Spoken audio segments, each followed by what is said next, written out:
శ్రోతలకు నా హృదయపూర్వక నమస్కారములు. ఆధ్యాత్మిక ప్రచురణలు పేరుతో అనేక శీర్షికలు ఆధ్యాత్మిక విషయాలు చెప్పుకుంటున్నాం. ఆధ్యాత్మిక విషయము మన జీవితానికి భిన్నమైన విషయము కాదు. ముందు ఆ విషయం తెలుసుకోండి, బాగా గుర్తుపెట్టుకోండి. ఆధ్యాత్మిక విషయం కానీ, భక్తి విషయం కానీ, మత విషయం కానీ, దైవ విషయం కానీ ఏదైనా మన జీవితానికి భిన్నమైన విషయం కాదు. మతము అన్నప్పుడు కొంతమంది మేము మాకు నచ్చిన మార్గంలో నడుస్తాము అంటే భగవంతుణ్ణి మాకు నచ్చినట్టు పూజించుకుంటాం, మాకు నచ్చిన ఆకారంలో వెళ్తాం, మాకు నచ్చిన విధంగా మేము నమ్ముకుంటాము అని పెట్టుకున్నారు. అంతే మతం అంటే. భక్తి కూడా అంతే. ఆ భగవంతుడి మీద మాకు ఉండేటువంటి ఆసక్తి భక్తి. ఎవరికి నచ్చిన విధానంలో మేము వాళ్ళు అలా ఉంటాం అన్న అవి మనసుకు సంబంధించిన మనోభావాలు, ఎవరిష్టాలు వారివి, అందులో తప్పు లేదు. ఆధ్యాత్మికత అనేది వ్యక్తి అంతరంగానికి సంబంధించింది. ఇది మతానికి, భక్తికి, గురువుకి, దేవుడికి ఏ విధానాలకి సంబంధించింది కాదు. విధానాలు మీకు నచ్చినట్టు చేసుకోండి, మీకు నచ్చినటువంటి మహాత్ములను అనుసరించండి, మీకు నచ్చిన గురువులను అనుసరించండి, మీకు నచ్చిన దేవుళ్ళను పూజించండి, మీకు నచ్చిన మతంలోకి వెళ్ళండి, మీరు ఏవైనా చేసుకోండి. అవన్నీ మీకు మానసికమైనటువంటివి. ఆధ్యాత్మికత మీ అంతరంగం మొత్తం, అంటే మీ శరీరం గురించి ఆధ్యాత్మికత మాట్లాడేది ఏంటి? మొత్తం మాట్లాడుతుంది. మీ శరీరం గురించి మాట్లాడుతుంది, మీ మనసు గురించి మాట్లాడుతుంది, మీ బుద్ధి గురించి మాట్లాడుతుంది, మొత్తంగా మీ ప్రాణశక్తి గురించి మాట్లాడుతుంది. ఆ ప్రాణశక్తికి మొత్తం ఉన్నటువంటి మన చుట్టూ ఉన్న సృష్టిలో ఉన్న అన్నిటికీ సంబంధం ఏంటి, ఈ సృష్టి శక్తికి సంబంధం ఏంటో చెబుతుంది. అంటే మొత్తంగా మన గురించి చెబుతుంది, మొత్తంగా మనకి, సృష్టికి, విశ్వానికి ఉన్న సంబంధం చెబుతుంది, మనం ఎవరో నిజంగా చెబుతుంది. అయితే ఇప్పుడు మనం ఎవరో మనకు తెలియదా అంటే మనకు తెలుసు. తెలిసింది నిజమే, మనం మనిషి. మనం ముందు మనిషి.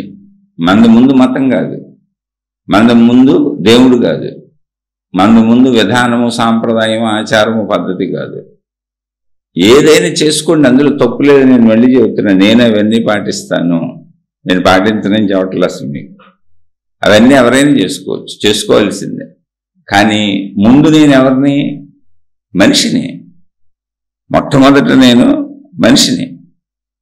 తర్వాత నేను మనిషిగా నేనుంటే, నేను కదులుతుంటే, నా శరీరం కదులుతుంటే, నా మనసు కదులుతుంటే, నా బుద్ధి కదులుతుంటే, నా ఆలోచన కదులుతుంటే, దాంతో నేను బ్రతుకుతుంటే, ధన సంపాదన చేసుకొని తిని తాగి బతుకుతుంటే, అప్పుడు నా మతం వస్తుంది, నా దేవుడు వస్తాడు. నేను ఆ దేవుణ్ణి అర్చించుకునే ఆరాధన, సాధన, పద్ధతి, విధానాలు అన్నీ వస్తాయి. అన్నీ కరెక్టే. కానీ ముందుగా నేను మనిషిని అనే విషయం మర్చిపోబాకండి. మొత్తం మానవ సమూహం ముందుగా మనుషులు. మనుషులుగా జాతి అంతా ఒకటే, మానవ జాతి. మతాల్లో విభేదం ఉండొచ్చు, కులాల్లో జాతులు విభేదించుకున్నారు, కులాలుగా విభేదాలు ఉండొచ్చు. అవన్నీ గుర్తింపు కోసం పెట్టుకున్నాయి. మతాలు అన్నది ముందే చెప్పాను, మేము ఒక పద్ధతినే ఆరాధిస్తూ ఆ పద్ధతిలో ఆ దేవుడితో వెళ్తాం. మేము దాన్ని నమ్మాం, మాకు అది బాగుంది, తప్పేం లేదు. ప్రపంచంలో మనకు నచ్చిన బట్టలు కట్టుకుంటాం, మనకు నచ్చిన తిండి తింటాం, మనకు నచ్చిన ఇళ్ళు కట్టుకుంటాం, అన్నీ మనకు నచ్చినట్టే ఉంటాం. అలాగే మతం కూడా, అందులో ఏ తప్పు లేదు. కానీ ఆధ్యాత్మికత దానికి భిన్నమైనది. మీరు భక్తి నుంచి ఆధ్యాత్మికతలోకి వస్తారు ఎవరైనా. అంటే ఆధ్యాత్మికత, భక్తి వేరువేరా కాదు. భక్తి ప్రాథమికమైనటువంటి విధానం. మనం పుట్టేటప్పటికే, మనం భూమి మీద జన్మ తీసుకునేటప్పటికే ఆల్రెడీ భూమి మీద మనకు మతం ఉంది. మన తల్లిదండ్రులు ఎక్కడ ఉన్నారో అది మన మతం అయిపోయింది. మన ఇంట్లో ఏ దేవుళ్ళు సాగుతున్నారో ఆ దేవుళ్ళు మనకి విధానం అయిపోయింది, అది మనకు తెలియదు. మన ఇంట్లో జరిగే ఆచార సాంప్రదాయాలు ఏంటో అవి మన పద్ధతులు అయిపోయినాయి. మన చుట్టూ సొసైటీలో ఏమున్నాయో ఇతర మతాలైనా సరే ఎంతో కొంత గ్రహిస్తాం. మనకు దూరంగా ఉన్నది అసలు మనకు తెలియదు. అంటే ఇప్పుడు ఏమైంది, మనకు తెలిసి మనం సత్యం అనుకుంటున్నది అసలు మన ఎంపిక కాదు. మనం సత్యమా కాదా అని తెలుసుకున్నది కూడా కాదు.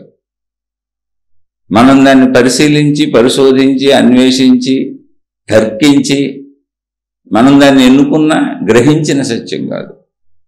అలాంటి దాన్ని విమర్శించట్లా, మీకు మీ లోతు చెబుతున్నా, మీకు అది ఎలా వచ్చింది, ఎలా అర్థమైంది చెబుతున్నా. నేను కూడా అలాగే వచ్చాను కనుక ఇప్పుడు అదంతా ఎందుకు చెబుతున్నారండి అని అనిపించవచ్చు. కాదు, నువ్వు ఎందులో అయినా సాగు, అన్ని మతాలు మంచివే, అన్ని మార్గాలు మంచివే, అందరు గురువులు మంచోళ్ళు, ప్రపంచం అంతా మంచిదే, ప్రపంచంలో అసలు చెడు లేదు. కానీ చెడు ఎక్కడొస్తుందంటే, నేను శరీరం అన్న భావనలో ఎవరికి వాళ్ళు స్వార్థంతో మనిషి చెడును చేస్తున్నాడు. చెడు ఎక్కడ లేదు, చెడు ప్రపంచంలో లేదు. ఒక పదార్థంగానో, ఒక వస్తువుగానో, ఒక విషయంగానో లేదు. అది చెడుని మనిషి చేస్తున్నాడు. ఎందుకు చేస్తున్నాడు అంటే, నేను మనిషిని, నా స్వార్థం నాది, నా కుటుంబం నాది, నా జీవితం నాది, నేను బతకాలి అని చెడుని చేస్తున్నాడు. అయితే అందరూ చేస్తున్నారా? మరి అందరూ చేయరు, ఆ మనుషులందరూ చేయట్లా. చాలామంది మంచోళ్ళు ఉన్నారు, కొందరు చేస్తున్నారు. అయితే చాలామంది మంచోళ్ళు ఉన్న వాళ్ళలో కూడా ఎంతో కొంత చెడు ఉంది, ఎంతో కొంత చెడు ఉంది. మాటల చేతో, ప్రవర్తన చేతో, నడక చేతో, నడత చేతో రకరకాలుగా మనుషుల్ని బాధ పెడతా ఉంటారు పక్క వాళ్ళు. ఇప్పుడు మీకు ముందు చెప్పాను నేను, మనం ఎన్నుకోలేదు, మతం మనం ఎన్నుకున్నది కాదు, మనం పుట్టేటప్పటికే ఉంది మతం. అసలు మనం ఎన్నుకోలేదు, మన ఎన్నిక కాదు. మనం పుట్టేటప్పటికే మతం ఉంది, మనం పుట్టేటప్పటికే దేవుడు ఉన్నాడు మన ఇంట్లో, మనం పుట్టేటప్పటికే ఆచార సాంప్రదాయాలన్నీ సాగిపోతున్నాయి మన ఇంట్లో. అదే దేవుడు, అదే విధానాన్ని యాంత్రికంగా వచ్చాము. యాంత్రికం అంటే తప్పు కాదు, దేవుణ్ణి తక్కువ చేయట్లేదు. యాంత్రికం అంటే ఏంటి నాకు తెలియదు, యాంత్రికంగా వచ్చేసాను. ఇప్పుడు నాకు ఆకలేసింది, అమ్మ పాలు పెట్టించింది, తాగేసాను. నాకు పాలు తాగాలో ఏం తాగాలో అసలు ఏంటో నాకు తెలియదు, అమ్మ పట్టించింది, తాగాను అంతే. యాంత్రికం అంటే అది నాకు తెలియదాన్ని నేను చేశాను. యాంత్రికం అంటే సత్యమే, ఒక కారు సత్యమే, కానీ యంత్రము, దానికి స్వతంత్రమైనటువంటి ఆలోచన లేదు. యంత్రము వలే అది పనిచేస్తుంది. అది యాంత్రికం అనేది తప్పు పదం కాదండి. తెలియకుండా మనం చేసుకుంటూ వెళ్ళే చర్యలన్నీ యాంత్రికములు, పదం తప్పు కాదు. మనం ఉపయోగించుకునేవన్నీ యంత్రములే భూమి మీద, ఏ వస్తువులైనా కూడా. అంటే యాంత్రికం, వాటికి స్వయం బుద్ధి లేదు, నిర్ణయాత్మక శక్తితో చేసినవి కాదు. అవి తాము స్వతంత్రంగా నిర్ణయించుకు చేయట్లేదు. నిర్ణయించుకొని ఎప్పుడు చేస్తాం? మనం ఆలోచించి, దాన్ని తర్కించి, విశ్లేషించి, ఇది మంచిదా, ఇది చెడ్డదా, ఇది నేను తినొచ్చా, ఇది తినకూడదా, ఇది ఉపయోగించవచ్చా, ఉపయోగించకూడదా అనే నిర్ణయాత్మకమైన బుద్ధి, దాంతో మనం చాలా పనులు చేస్తాం. ఇప్పుడు మన వృత్తి వ్యాపార ఉద్యోగాలన్నీ నిర్ణయాత్మక బుద్ధితో చేస్తాం. నాకు లాభం ఎలా వస్తుంది, అది నిర్ణయాత్మకం. అంటే మనం పెరిగి పెద్ద అయినాక మనం బట్టలు కొనుక్కుంటాం, నిర్ణయాత్మకం. నాకు ఇష్టమైనవి కొనుక్కుంటా, నేను తింటా, నాకు ఇష్టమైనవి తింటా, నిర్ణయాత్మకం. నేను చూస్తా, నాకు ఇష్టమైనవి చూస్తా, నిర్ణయాత్మకం. నాకు ఇష్టమైనటువంటి భార్యను పెళ్లి చేసుకుంటా, నిర్ణయాత్మకం. నాకు ఇష్టమైన భర్తను ఎత్తుక్కొని పెళ్లి చేసుకుంటా, నిర్ణయాత్మకం. ఇప్పుడు నిర్ణయాత్మకము అనే దానికి మీరు అర్థం తెలుసుకోండి. నిర్ణయాత్మకం అంటే అది ఎక్కడైనా సరే నేను నాకు ఇష్టమైనవి చేస్తాను. అంటే మనం మొత్తం జీవితం పెరిగి కొంచెం పెద్దవాళ్ళమైనాక ఊహ తెలిసినాక, చిన్నపిల్లల దగ్గర నుంచి కొంచెం టీనేజ్ వచ్చి ఊహ తెలిసినాక చూడండి, తల్లిదండ్రులను అన్నీ అడిగి వాళ్ళకి ఇష్టమైనవి చేసుకుంటూ ఉంటారు. ఇంకా పెద్దవాళ్ళు అయినాక అన్నీ ఇష్టమైనవి చేస్తారు. అంటే వ్యసనములు, గుణములు. ఒక తాగుబోతు కూడా, ఒక తాగుబోతు, తిరుగుబోతు, రకరకాల వ్యసనాలు అలవాటు చేసుకున్నోళ్ళు, రకరకాల మంచి పనులు చేసేవాళ్ళు, అనేక సంఘ సంస్కరణ కార్యక్రమాలు చేసేవాళ్ళు నిర్ణయాత్మక బుద్ధితో చేస్తున్నారు. ఇదంతా ఎన్నుకొని, చెడైనా మంచైనా అది నిర్ణయాత్మక బుద్ధి. కానీ మీరు పరిశీలిస్తే, మనం పుట్టేటప్పటికే మన ఇంట్లో ఉన్న మతాన్ని మనం యాంత్రికంగా అనుసరించామని చెప్పే మతం నేను తప్పని అసలు చెప్పట్లేదు. అది అక్కడ నిర్ణయాత్మక బుద్ధి లేదు, అలవాటు, యాంత్రికత.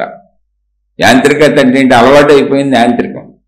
ముందు టీ మామూలుగా తాగాం, ఓ 10 రోజులు వరుసగా టీ తాగాం, 11వ రోజు టీ తాగాలనిపించింది, యాంత్రికం. అంటే యాంత్రిక చర్యకి వెళ్ళిపోతుంది, ఇక అలవాటు అయింది అంతే. ఇక విచక్షణ, నీకు నష్టం వస్తుంది అని చెబుతున్న విచక్షణ, యాంత్రిక చర్య సాగుతూనే ఉంటుంది. అంటే బుద్ధి విచక్షణ పోయింది అక్కడ. వ్యసనాలన్నీ, తప్పులన్నీ అలాంటివే, పొరపాట్లన్నీ అలాంటివే. మోసాలు, కుట్రలు, కుతంత్రాలు చేసేవాళ్ళు, తప్పులు చేసేవాళ్ళు అందరూ కూడా యాంత్రిక జీవితం జీవిస్తున్నారు. అంటే యంత్రానికి అలవాటు పడిపోయారు, శరీరం అనే యంత్రానికి అలవాటు పడిపోయారు. యంత్రం నిన్ను నడుపుతుంది, నువ్వు యంత్రాన్ని నడపట్లా.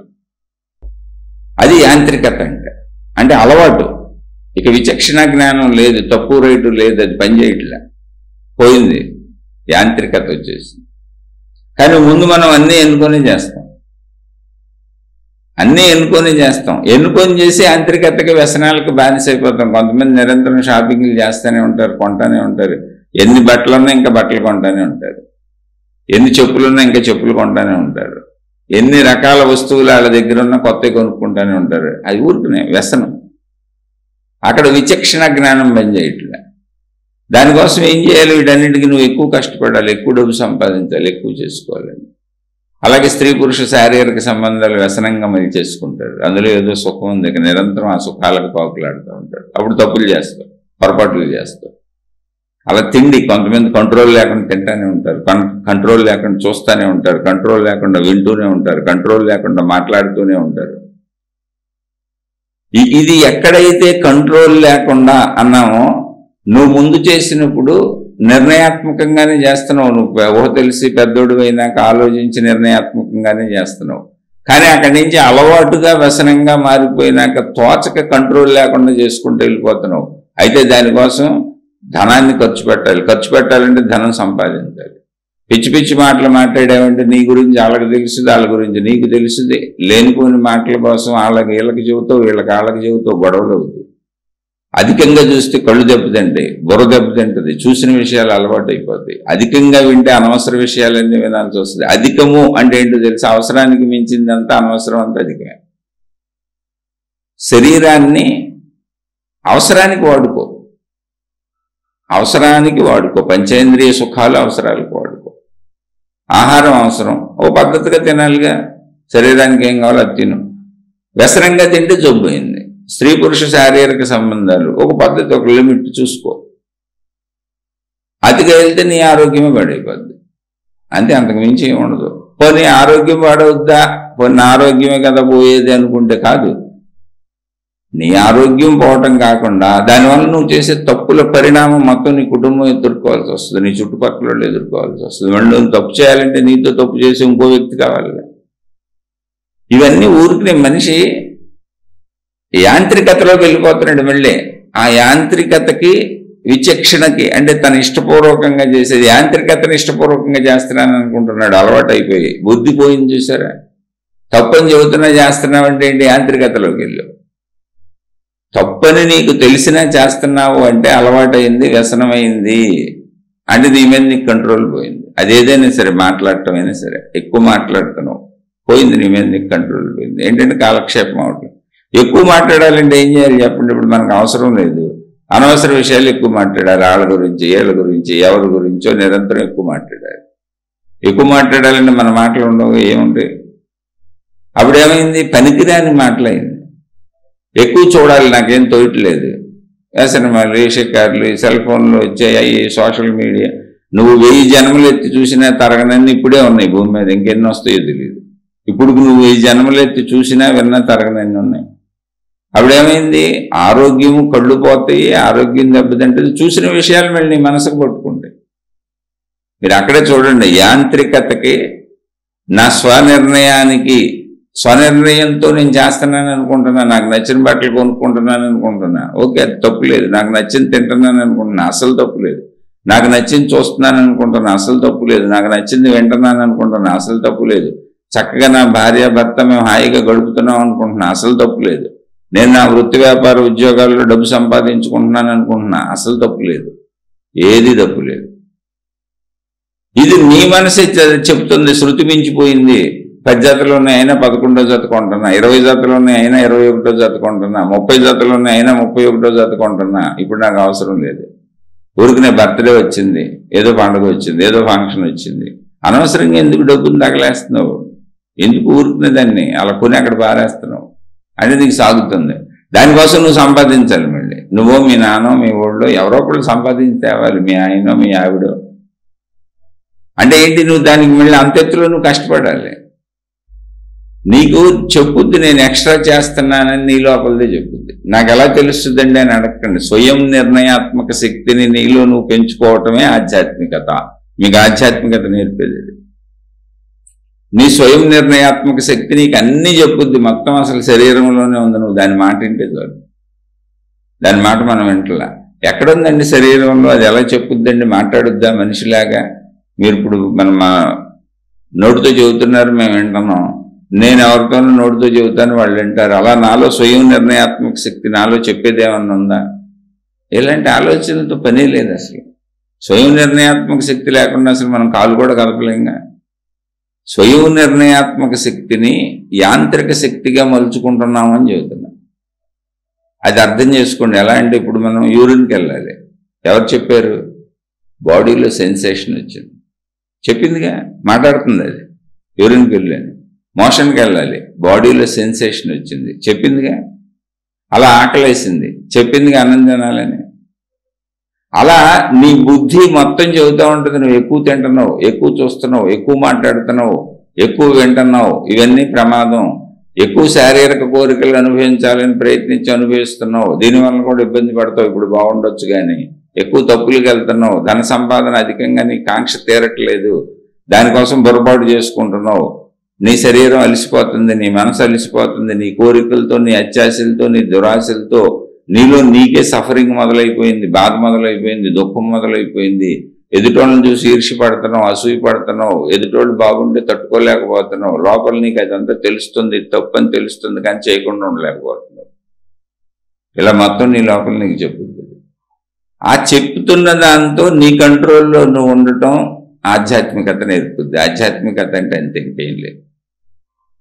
నీ జీవితాన్ని నీ చేతుల్లోంచే యాంత్రికతలోకి, అలవాట్లు, యాంత్రికత అంటే అలవాట్లు, వ్యసనాలు అంతే, ఏం లేదు. నీకు తప్పు అని తెలిసినా చేయటం, చేయకూడదని తెలిసినా చేయటం, వద్దని తెలిసినా చేయటం. నేను నా ఇష్టపూర్వక జీవితం అంటే ఏంటంటే, నేను వద్దనుకుంది అసలు చేయను. నాకు ఏది కావాలో అదే చేస్తాను, ఎంత కావాలో అంతే తింటాను, ఎంత చూడాలో అంతే చూస్తాను. శరీరం మొత్తం చెబుతుంది, దాహం వేస్తుంది, చెబుతుంది, నీళ్ళు తాగాను, తాగు చక్కగా. అనవసరమైనవన్నీ ఎత్తుక్కోబాక. ఇంకా ఎన్ని నీళ్ళు తాగాలి, ఎన్ని లీటర్లు తాగాలి, ఏమి ఎత్తుక్కోకు. శరీరం చెప్పుద్ది దాహం వేస్తే. అలా నేనేమి ఆ నీళ్ల విషయాల్లోకి రావట్లా, నేను అటన్నిటిలో గనుండి కాదు. ఆహారం కావాలని అలా చెబుతుంది, అన్నీ చెప్పుద్ది. దాన్ని విను. అసలు నీ శరీరాన్ని వినటం అలవాటు చేసుకుని, నువ్వు బయట వినటం, బయట చూడటం, బయట తిరగటం అలవాటు చేసావు. శరీరం ప్రతి విషయాన్ని చెప్పుద్ది, దాన్ని విను. అలా నా కంట్రోల్లో నేను జీవించటం, నా ఇష్ట ప్రకారం నేను జీవించటం, నా అవసరతకు తగ్గట్టు నేను జీవించటం, ఎక్కడి నుంచైనా ధన సంపాదన నుంచి మొదలుకొని శారీరక సుఖాలు మొదలుకొని ప్రతి చిన్న విషయం, అంటే నా శరీర అవసరతలు, పంచేంద్రియ కోరికలు, అంతే. ఇంతకు మించి ఇంక జీవితం ఏముంది మీకు? మీ కుటుంబ విషయాలు, పిల్లలు ఉన్నారు, ఇంట్లో పెద్దలు ఉంటారు. గతంలోకి వెళ్ళి చేసేదేం లేదు, భవిష్యత్తులోకి వెళ్ళి చేసేదేం లేదు. ఆ విషయం నీకు తెలుసు. ప్రస్తుతంలోనే నువ్వేమైనా చేయగలవు, ఆ విషయం తెలుసు నీకు. అయినా ప్రతి విషయానికి భవిష్యత్తులోకి పరిగెత్తేస్తాం, గతంలోకి పరిగెత్తేస్తాం. అసలు కూర్చొని ఇంట్లో వాళ్ళందరూ పనికిరాని మాటలు మాట్లాడుకుంటారు. అంటే ఏంటి? ఒక విషయంలో చేయటానికి వీలు కానీ అలవి కానీ ఊహలన్నీ మాట్లాడుకుంటుంటారు. కాదు, విషయాన్ని కరెక్ట్గా మాట్లాడుకోండి. ఇప్పుడు దాన్ని ఏం చేయాలో మాట్లాడుకోండి, ఎలా చేయాలో మాట్లాడుకోండి.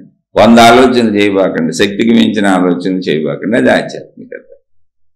అది మీ బుర్ర చెబుతానే ఉంటుంది. మేము అనవసరంగా గజిబిజిగా మాట్లాడుతున్నామని మీ బుర్ర మీకే చెబుతూ ఉంటుంది, తప్పకుండా చెబుతూ ఉంటుంది. ఎందుకు చెప్పదు? మనం చేసే ప్రతి పని మన లోపల మనకి చెబుతూనే ఉంటుంది. ఇక్కడ అసలు ఇప్పుడు ఈ శీర్షిక ఏంటి, ఎందుకు చెబుతున్నాం అంటే, మనోనిగ్రహ సాధన. మనోనిగ్రహ సాధన ఇదేం అద్భుతమైన విషయం కాదు. పేర్లు పెట్టుకుంటున్నాం, ఉన్న సాధనని, మనస్సు అని, నిగ్రహం అని. నిగ్రహం అంటే ఏంటి? పరిగెత్తే మనసుని ఎంత పరిగెత్తవచ్చు, ఎటు పరిగెత్తవచ్చు, ఏది కోరుకోవచ్చు, ఎంత అనుభవించవచ్చు చెప్పి మిగిలిన చోట ఆపగలిగి ఉండాలి. ఆపగలిగితే అప్పుడు నేను విచక్షణతో నా ఇష్టపూర్వకంగా జీవిస్తున్నట్టు. ఆపలేకపోతే నేను యాంత్రికతకు అలవాటు పడిపోయినట్టు. ఇప్పుడు నేను షాపింగ్లు ఆపలేను, మాటలు ఆపలేను. అంటే జనరల్గా మనుషులు చేసే అన్ని చెబుతున్న ఏదో ఆధ్యాత్మిక సాధనలు అంటే అద్భుతంగా ఆకాశం నుంచి ఊడిపడే ఉంటాయి అనుకోబాకండి, అది మీ భ్రాంతి. మన కష్టపెట్టే ఏంటి? సింపుల్ వాటినే, ఆ కష్టపెట్టే వాటిని సరి చేసుకుంటే అయిపోయింది, మొత్తం సుఖమే జీవితం అంతే. మనసు ప్రశాంతం అయిపోద్ది, హాయిగా బతుకుతాం మనం కూడా. అంతకు మించి ఏం లేదు అసలు అక్కడ. అదే మనోనిగ్రహ సాధన. మనసేగా పరుగెత్తేది. ఊరిని పేరు పెట్టాం బరువుగా, దేనికి బోల్డ్ మంది రకరకాల పేర్లు పెడతారు. తేలిగ్గా మనకు అర్థం అవడానికి పెట్టుకున్నాం. ఇప్పుడు ముందు ఇచ్ఛాపూర్వకంగా నేనే అలవాటు చేసుకుంటున్నా. చూడాలి అనేది అవసరం కనుక చూస్తున్నా, అవసరానికి చూస్తూ అనవసరాన్ని కూడా చూస్తున్నా, పెంచుకుంటూ వెళ్ళిపోయా. వినాలి అవసరం కనుక వింటున్నా, అవసరాలకు వింటూ అనవసరాలను పెంచుకుంటూ వెళ్ళిపోతున్నా. తినాలి కనుక అవసరానికి తింటున్నా, అవసరాలకు తింటూ రుచికి అలవాటు పడిపోయి అనవసరాలకు తింటుకున్నా, పెంచుకుంటూ వెళ్ళిపోతున్నా. అలా శారీరక కోరికలు శరీరంలో పెట్టబడిన కనుక అవసరాలు కనుక తీర్చుకుంటున్నా, అవసరాలు తీర్చుకుంటూ ఆ కోరికల యొక్క మాధుర్యానికి అలవాటు పడిపోయి శారీరక కోరికలను పెంచేసుకుంటూ తప్పులకు వెళ్ళిపోతున్నా, అనవసరానికి వెళ్ళిపోతున్నా. అలా వాసనలు పంచేంద్రియాల ద్వారా మళ్ళీ నేనని ఒక అహంకారం తయారు చేసుకున్నా. నేనేంటి, నా గొప్ప ఏంటి అంటే నాకున్న స్థితి గతులను బట్టి పక్క మనిషిని విభేదిస్తూ ఎప్పుడు నేనన్న అహంలో బతుకుతా. మళ్ళీ నాదన్న కుటుంబం తయారు చేసుకున్నా. ఓకే, తప్పు లేదు, నేను కూడా తప్పు కాదు. కానీ నేను తప్పు కాదు, నేను అనుకోవటం అవసరం. నేను అనుకుంటేనే బతకగలను. నేను అనుకుని నాకు అవసరమైంది శరీరం, నేను అనుకుని అన్ని సమకూర్చుకుంటేనే నేను బతుకుతా. కానీ అది నా వరకే ఉండాలి, కానీ అది అహంకారంగా మారి, పొగరుగా మారి, గర్వంగా మారి, ఈర్ష్యగా మారి, అసూయగా మారి, ద్వేషంగా మారి, లేదా భయంగా మారి, బాధగా మారి, దుఃఖంగా మారి, ఎవరినో చూసి నువ్వు రకరకాలు అయిపోతుంటే అది వ్యసనం, అది అలవాటు, తప్పుదోవలోకి వెళ్ళింది. అసలు మనం చూడాల్సిన అవసరం నీకు లేదు, నీతో నువ్వు ఉండాలి. అది ఎంత అవసరం, అన్నీ కరెక్టే, అవి శృతి మించినప్పుడు అన్నీ తప్పు అయిపోయినాయి. అలాగే నాకని ఒక కుటుంబం ఏర్పాటు చేసుకున్నా, ఖచ్చితంగా కావాలి, అందులో అసలు ఎటువంటి అనుమానం లేదు, అది అవసరం, జీవితమేది. మళ్ళీ నా కుటుంబం అని, నా కుటుంబాన్ని నేను చూసుకోవచ్చు, నేను హ్యాపీగా ఉండొచ్చు, నేను సంతోషంగా ఉండొచ్చు. కానీ పక్క కుటుంబాలతో పోల్చుకుంటా, పక్క వాళ్ళతో మొత్తం నిరంతర పోలిక, అనవసర విషయాలు, అనవసరపు గొడవలు, కుటుంబంలోనే మళ్ళీ ఒకరికొకరు సర్దుబాటు లేకుండా ఒకరినొకరు డామినేట్ చేసే ప్రయత్నాలు, ఎవరికాళ్ళు నాదే గెలవాలనే ప్రయత్నాలు. ఇదంతా ఒకసారి ఆలోచించుకుంటే మనకు తెలియని జ్ఞానము, విజ్ఞానము, ప్రజ్ఞానము, తెలివి ఏమీ లేదు అక్కడ. మనమే ఏమీ ఆలోచించకుండా గుడ్డెద్దు చేలో పడ్డట్టు వెళ్ళిపోతున్నాం. అందుకనే అశాంతి, ఘర్షణ, దుఃఖం. అలాగే ధన సంపాదన ఎంత కావాలి, పరిమితి లేదు. నేను ఎన్ని అనుభవిస్తాను, పరిమితి లేదు. ఎంత సంపాదిస్తాను, పరిమితి లేదు. నాకు అనంతంగా కావాలి, చచ్చిపోయే వరకు నాకు వస్తానే ఉండాలి. ఏం చేస్తావు, దాచుకుంటా, కడతా, బిల్డింగులు కడతా, పెద్ద పెద్ద బిజినెస్లు పెడతా, అబ్బో ఇంకా సంపాదిస్తా, ఇంకా పెట్టుబడులు పెడతా, ఇంకా సంపాదిస్తా, చచ్చిపోతావు కదా, ఏం చేస్తావు, అమ్మో నా పిల్లలు అనిపిస్తారు. ఒక్కసారి కూర్చొని ఆలోచించు, నువ్వు చేస్తుంది కరెక్టా కాదు నీకే తెచ్చు, లోపలదే చెప్పుద్ది. ఎవరో చెప్పడం ఎందుకయ్యా, నీకు లోపల చెప్పేదాన్ని ఎవరో గుర్తు చేస్తున్నారు. ఎవరు గుర్తు చేస్తున్నారు, వాళ్ళకి లోపల చెప్పిన వాళ్ళు గుర్తు చేశారు. ఇప్పుడు ఈ జ్ఞానులు, మహాత్ములు, గురువులు, లేదా పెద్ద పెద్ద అవతార పురుషులని మీరు ఎవరినైనా అనండి, వాళ్ళు ఏమైనా ఆకాశం నుంచి ఊడిపడిన వాళ్ళు కాదు, మనలాంటి మనుషులే. మొత్తం మానవ జాతి అది. భూమి మీద శరీరం ధరించి బోధించిన ఎవరైనా మానవ జాతే. మనం వాళ్ళని గౌరవించాం. వాళ్ళకెలా తెలిసింది, వాళ్ళ లోపల పుట్టింది. వాళ్ళు యాంత్రిక జీవితం జీవించలేదు, విచక్షణ జ్ఞానంతో వాళ్లే నిర్ణయించుకొని ఇది ఇలా చేయొచ్చా చేయకూడదా అని తమ నిర్ణయాత్మక శక్తితో జీవించారు. అందుకని వాళ్ళు చెప్పారు, నాయన మీరు నిర్ణయాత్మక శక్తి ఉన్నా కూడా కాదని పరిగెత్తుకు వెళ్ళిపోతున్నారు, ఇబ్బందులు పడుతున్నారు, బాధలు పడుతున్నారు, కష్టాలు పడుతున్నారు, కన్నీళ్లుకి లోనవుతున్నారు. మళ్ళీ అవన్నీ తీర్చమని ఏ గురువులో, మహాత్ములో, దేవుళ్ళు వెళ్ళి వాళ్ళ కాళ్ళ మీద పడుతున్నారు. దీనికి ఏమన్నా అర్థం ఉందా? మీలో ఉన్నదాన్ని మీరే పాడు చేసుకొని మీరు ఎందుకు అలా బతుకుతున్నారు అని అందించింది ఆధ్యాత్మిక జ్ఞానం. ఆధ్యాత్మిక జ్ఞానంలో ఇది మీకు తెలియని ఏ కొత్త విషయం లేదు అక్కడ, అసలు మీకు తెలియని ఏ అద్భుతం లేదు అక్కడ. మన లోపల ఉన్నదాన్ని చెబుతున్నారు, మనం చేస్తున్న దాన్ని చెబుతున్నారు, మన జీవితాన్ని చెబుతున్నారు. మన శరీరము, మన మనసు, మన బుద్ధి, మన ప్రాణశక్తి. ప్రాణశక్తి ఆలోచన మనకు రాదనుకోండి, మన శరీరము, మనసు, బుద్ధి, వీటితో మనం చేసే పనులే చెబుతున్నారు మొత్తం. బుద్ధి అనేది నిర్ణయాత్మక శక్తి. అదే బుద్ధి అనేవి లేదు, మనసు అని విడిగేమి లేదు. ఇప్పుడు శరీరం విడిగా, మనసు విడిగా, బుద్ధి విడిగా, అహంకారం విడిగా, ఇన్నేమి లేవు, పేర్లు పెట్టారు. ఉన్నది ఒకటే, శరీరము శక్తి కలిసే ఉంది. అందులో తప్పు ఒప్పు చెప్పేదాన్ని బుద్ధి అన్నారు, తప్పైనా పర్వాలేదు చేసుకుంటూ వెళ్ళిపోదాం అనేదాన్ని మనసు అన్నారు. అందులోంచి ఒక్కటిగా ఆలోచన వచ్చినప్పుడు ఆలోచన అన్నారు, మొత్తం కలిపితే జ్ఞాపకాలు అన్నారు, దాని నుంచి మన స్పందనలు భావోద్వేగాలు అన్నారు. ఊరికినే పేర్లు పెట్టారు, ఉన్నదంతా ఒకటే శక్తి. అందుకని నిర్ణయాత్మక శక్తితో ఎవరు జీవిస్తారో అంటే మీరు తినొచ్చు, తాగొచ్చు, అన్నీ చేయొచ్చు, మీ అవసరానికి చేయాలి. ఈ రోజు బతకడానికి ఏం కావాలో ఎన్ని తినండి, తాగండి. తినేసి తాగేసి నేనే జబ్బులు తెచ్చుకొని నేనే బాధలు పడిపోయి కష్టపడిపోయేంత ఎందుకు తింటున్నారు, ఎందుకు తాగుతున్నారు? ఆ మాత్రం జ్ఞానం పనిచేయదా? జంతువులకు పనిచేస్తుంది ఆ జ్ఞానం, మనిషికి పని చేయకపోవటం ఏంటి? అంటే నువ్వు వ్యసనాలకు అలవాటు పడిపోయావు, యాంత్రికానికి వెళ్ళిపోయావు. ఇప్పుడు యాంత్రికం అంటే ఏంటి? నీ మీద నీకు కంట్రోల్ లేదు. ఎవరో స్విచ్ చేసి వదిలేస్తే ఇంకా అది అలా తిరుగుతూనే ఉంది. ఇప్పుడు నీళ్ల మోటార్లు ఉంటాయి చాలా ఇళ్లలో, ట్యాంకులోకి స్విచ్ అయ్యి ట్యాంకులోకి నీళ్లు వెళ్తూ ఉంటాయి. చాలామంది మోటార్ వేసి వదిలేస్తారు, అలా కారిపోతూ ఉంటాయి నీళ్లు, ట్యాంక్ నిండిపోద్ది, ఓవర్ఫ్లో అయిపోతూ ఉంటుంది, నీళ్లు కారిపోతూ ఉంటాయి, చోటలు పట్టించుకోరు, అలా కారిపోతూ ఉంటాయి. ఇంతే మన జీవితం. స్విచ్ చేసి వదిలేసినట్టు వెళ్ళిపోయింది. ఎందుకు స్విచ్ చేసుకుంది మనమే. మళ్ళీ పోయి నా స్విచ్ ఎవడన్నా వేసాడంటే లేదు, నా చేతిలోనే ఉంది. నాయన, నీ స్విచ్ నీ చేతిలోనే ఉంది. నువ్వు వ్యసనాలతో బతకక్కర్లేదు, యాంత్రికంగా అసలు బతకక్కర్లేదు. నువ్వు యాంత్రికం కాదు, నువ్వు నిర్ణయాత్మకం, జీవశక్తివి, సజీవ శక్తివి, ప్రాణశక్తివి, చైతన్య శక్తివి. కానీ దాన్ని పనికి రాకుండా తయారు చేసేసుకొని యాంత్రికంగా ఏదో మోటార్ వేస్తే నీళ్లు ఒలికిపోయినట్టు, మోటార్కి తెలియదుగా నీళ్లు ఒలికిపోయినాయి ఆపాలని. ఎందుకని? అది యంత్రం కనుక. మరి నీకు తెలియదా ఇంత తినకూడదు, జబ్బులు వస్తాయని, నేను చూడకూడదు, పాడైపోతానని, నేను వినకూడదు, ఇవి నాకు అనవసరమని, ఇంత అనవసరం, ఇంత సంపాదించుకోకూడదు, ఎందుకు ఏం చేసుకుంటాను, ఇప్పుడు దీన్ని రక్షించుకోవడానికి బుర్రలు పాటు చేసుకుంటున్నాను, మళ్ళీ దీనికోసం తాపత్రయం ఆగట్లేదు. నీకు తెలియదు, తెలుసు, కానీ యాంత్రికం అయిపోయావు, కాంక్షకి వెళ్ళిపోయావు. కాంక్ష నిన్ను విచక్షణ జ్ఞానాన్ని చంపేసి యంత్రంగా తయారు చేసింది. యంత్రం ఏంటి? ఇంక వ్యసనం అంతే. యంత్రం అంటే ఏం లేదు, ఇక అలా ఆనై తిరుగుతూనే ఉంటుంది, ఆగదు. యంత్రానికి విచక్షణ శక్తి లేదు. నువ్వు ఎప్పుడైతే విచక్షణా శక్తిని కోల్పోయావో నువ్వు యాంత్రికం అయిపోయావు.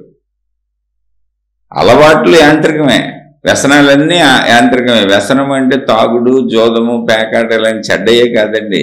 శృతి మించి డబ్బు కావాలనుకోవటం, శృతి మించి కోరికలు, శృతి మించి అన్ని, బట్టలు కట్టుకోవటం నుంచి, నీ ఇంట్లో ఉన్న వస్తువుల అవసరాల నుంచి నువ్వు శృతి మించి చేసి ప్రతి పని వ్యసనమే.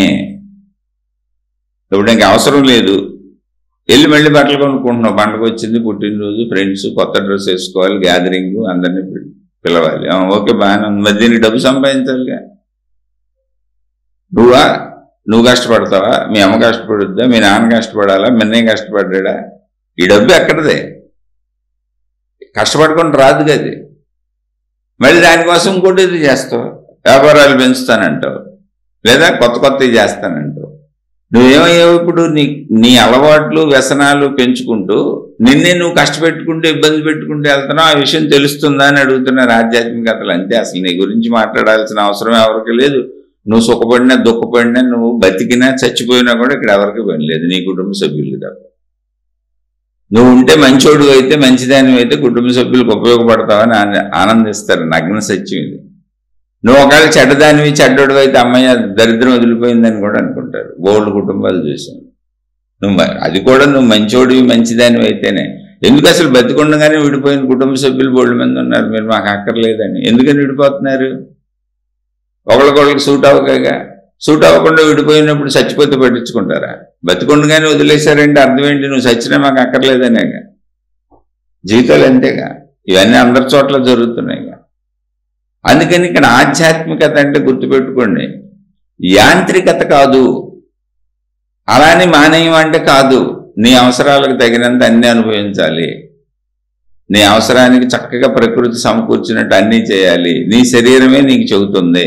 మళ్ళీ చెబుతున్న శరీరము చెప్పేదాన్ని వినండి. అందుకే ప్రశాంతంగా కూర్చోవాలి. ధ్యానాలు, తపస్సులు, ఏకాంతము, ఒంటరితనం ఎందుకో తెలిసి అలా కూర్చునే వాళ్ళకి శరీర భాష అర్థమవుతుంది. నిరంతరం పరిగెత్తే వాళ్ళకి శరీర భాష అర్థమవుతావు. ఏదో దాంట్లో కూర్చేస్తుంటారు. అన్ని విషయాలని ఇక డబ్బాని కూర్చేసినట్టు, వస్తువులు వేసి కూర్చేసినట్టు కూర్చేస్తూ ఉంటారు. ఓ రోజుకి బ్లాస్ట్ అయిపోద్ది. అది ఎక్కువ కూరిస్తే అది ఏమవుద్ది? బ్లాస్ట్ అవుద్ది. దాంట్లో ఎంత పడుతుందో అంతే కూర్చాలి. అది ఎంత మోయగలదో అంత బరువు ఇవ్వాలి. అధిక బరువు ఇచ్చారు, ఇప్పుడు డబ్బైనా సరే మీరు అధిక బరువు ఇచ్చారనుకో, ఏదో ఒక రోజు మీ తల పేలిపోద్ది. మీ శరీరంలో ఏదో ఒక అవయవాలు పేలిపోతూ ఉంటాయి, అయ్యే జబ్బులు. మీరు నాకు డబ్బు డబ్బు డబ్బు డబ్బు అని తిరుగుతున్నారనుకోండి, ఇప్పుడు బాగానే ఉంది, మీకు కొంచెం కొంచెం తెలుస్తూ ఉంటుంది. నా ఆరోగ్యం పోతుంది, నేను శక్తి సన్నగిలుతుంది, మానసికంగా బాధపడుతున్నాను, చిన్న చిన్నగా తలనొప్పులు, కాళ్ళ నొప్పులు, ఒళ్ళు నొప్పులు, గ్యాస్ ట్రబుల్ చిన్న చిన్నవి స్టార్ట్ చేసి చూపిస్తుంది బాడీ.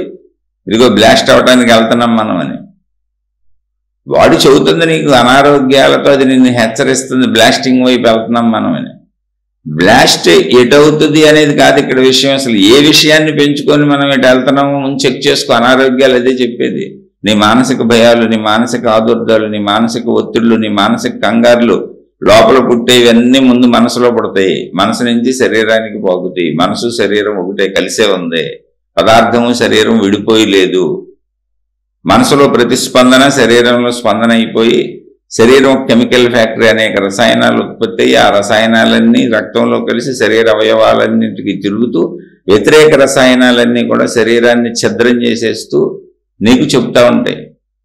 గ్యాస్ అండి పట్టేసింది అంటాడు, అది కాలు పెట్టేసింది, మెడ పెట్టేసింది, కీళ్ళవాతం, ఆ వాతం, ఈ వాతం, రకరకాల జబ్బులు, కొన్ని వేల జబ్బులు ఉన్నాయి.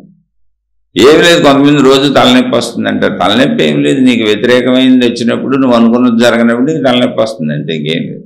అది నీ ఆలోచన, నువ్వు అబ్జర్వ్ చేసుకో. ఎవరైనా ఎంత సివియర్ విషయమైనా, ఎంత పెద్ద మైగ్రేన్ హెడేక్ అయినా, మైగ్రేన్ హెడేక్ అంటే ఏం లేదు, టాప్ రేంజ్కి వెళ్ళిపోయింది. నువ్వు నీ కంట్రోల్లో ఉంటే అన్ని తగ్గిపోతాయి. అందుకే ధ్యానాలు తగ్గిస్తే ధ్యానంతో వ్యాధులు పోతాయి. ధ్యానంతో వ్యాధులు పోవో, దేనితోనూ వ్యాధులు పోవో. ప్రశాంతంగా కూర్చొని మనసును కంట్రోల్ చేసుకునే శక్తిని నేర్చుకుంటావు. ఒకసేపు అలా ఒక గంట కూర్చుంటే మనసు నిగ్రహించబడుతుంది, పరుగులు పెట్టదు. దేనితోనూ ఏవి పోవో, ఏ మహిమలు మాయలు ఇక్కడ జరగవు. అంత మహిమ మాయ నీ మనసులో ఉంది, నీ శరీరంలో ఉంది, నీ బుద్ధిలో ఉంది, నీలోనే ఉంది. ఎందుకని నిన్ను బతికించుకోవాల్సింది నువ్వే, నిన్ను పాడు చేసుకుంటుంది నువ్వే, నిన్ను రక్షించుకోవాల్సింది నువ్వే. అన్ని నీ చేష్టల్లో ఉన్నాయి, ఇంకొకళ్ళ దగ్గర లేవయ్యి. నువ్వు చేసేటువంటి చేష్టల్లో పనుల్లో ఉన్నాయి. ఏంటి నేను చేసే చేష్టలు ఏంటి, నేను చేసే పనులేంటి చూసుకో. రోజువారీ తినకుండా తినబాక, అనకుండా అనబాక, వినకుండా వినబాక, చూడకుండా చూడబాక, అనుభవించుకోండి అనుభవించబాక. అలానే ఇందులో మొత్తం కొట్టేశారా? అసలు మొత్తం ఏది కొట్టేయాలని శరీరంలో ఉన్నాయి అన్ని నువ్వు అనుభవించాల్సిందే. అతి చెయ్యకు. అతి అంటే ఏంటి? నీ బుద్ధి చెప్పుద్ది, నీ బుద్ధే చెబుతుంది. నీకు లోపల చెప్పే సిస్టమ్ ఉంది, దాన్ని మళ్ళీ గుర్తు చేస్తున్నా. చెప్పింది చెబుతున్నాను అనుకోబాకండి. ఇది ఆధ్యాత్మిక చదువు, జీవన చదువు. ఇది చదువుకోకపోతే మనం బతకటం చాలా కష్టం. దుర్భర జీవితం గడుపుతాం, దుఃఖాలతో, నిరంతర ఆశలతో, దురాశలతో. మనం నిగ్రహించుకుంటే ఎంతో హాయిగా బతకొచ్చు. అదే మనో నిగ్రహ సాధన. ఏమి లేదు, ఊరికినే శీర్షిక్ ఏదో పేరు పెట్టాలి కాబట్టి ఈ పేరు పెట్టానంటే. ఊరినే శీర్షిక్ ఒక పేరు ఇది అంతే. మొత్తం చెప్పుద్ది. యూరిన్కి వెళ్ళాలి అంటే ప్యాస్ పోయాలి అనే సెన్సేషన్ చెప్పుద్ది. నేను యూరిన్కి వెళ్ళాలి, ఇప్పుడు మూత్ర విసర్జన చేయాలి. మోషన్కి వెళ్ళాలి, ఇప్పుడు మల విసర్జన చేయాలి. శరీరం చెప్పుద్ది. దాహం వేస్తుంది, నీళ్లు తాగాలి. ఆకలేస్తుంది, అన్నం తినాలి. అలాగే ఎప్పుడు చూడాలనిపిస్తుంది. ఆ చూడాలనిపించేది అతిగా పెంచుకుంటూ వెళ్ళావనుకో, నీకు చెప్తుంది, నీ లోపల తెలుస్తుంది నేను అతిగా చేస్తున్నాను. సిస్టమ్ మారిపోయింది.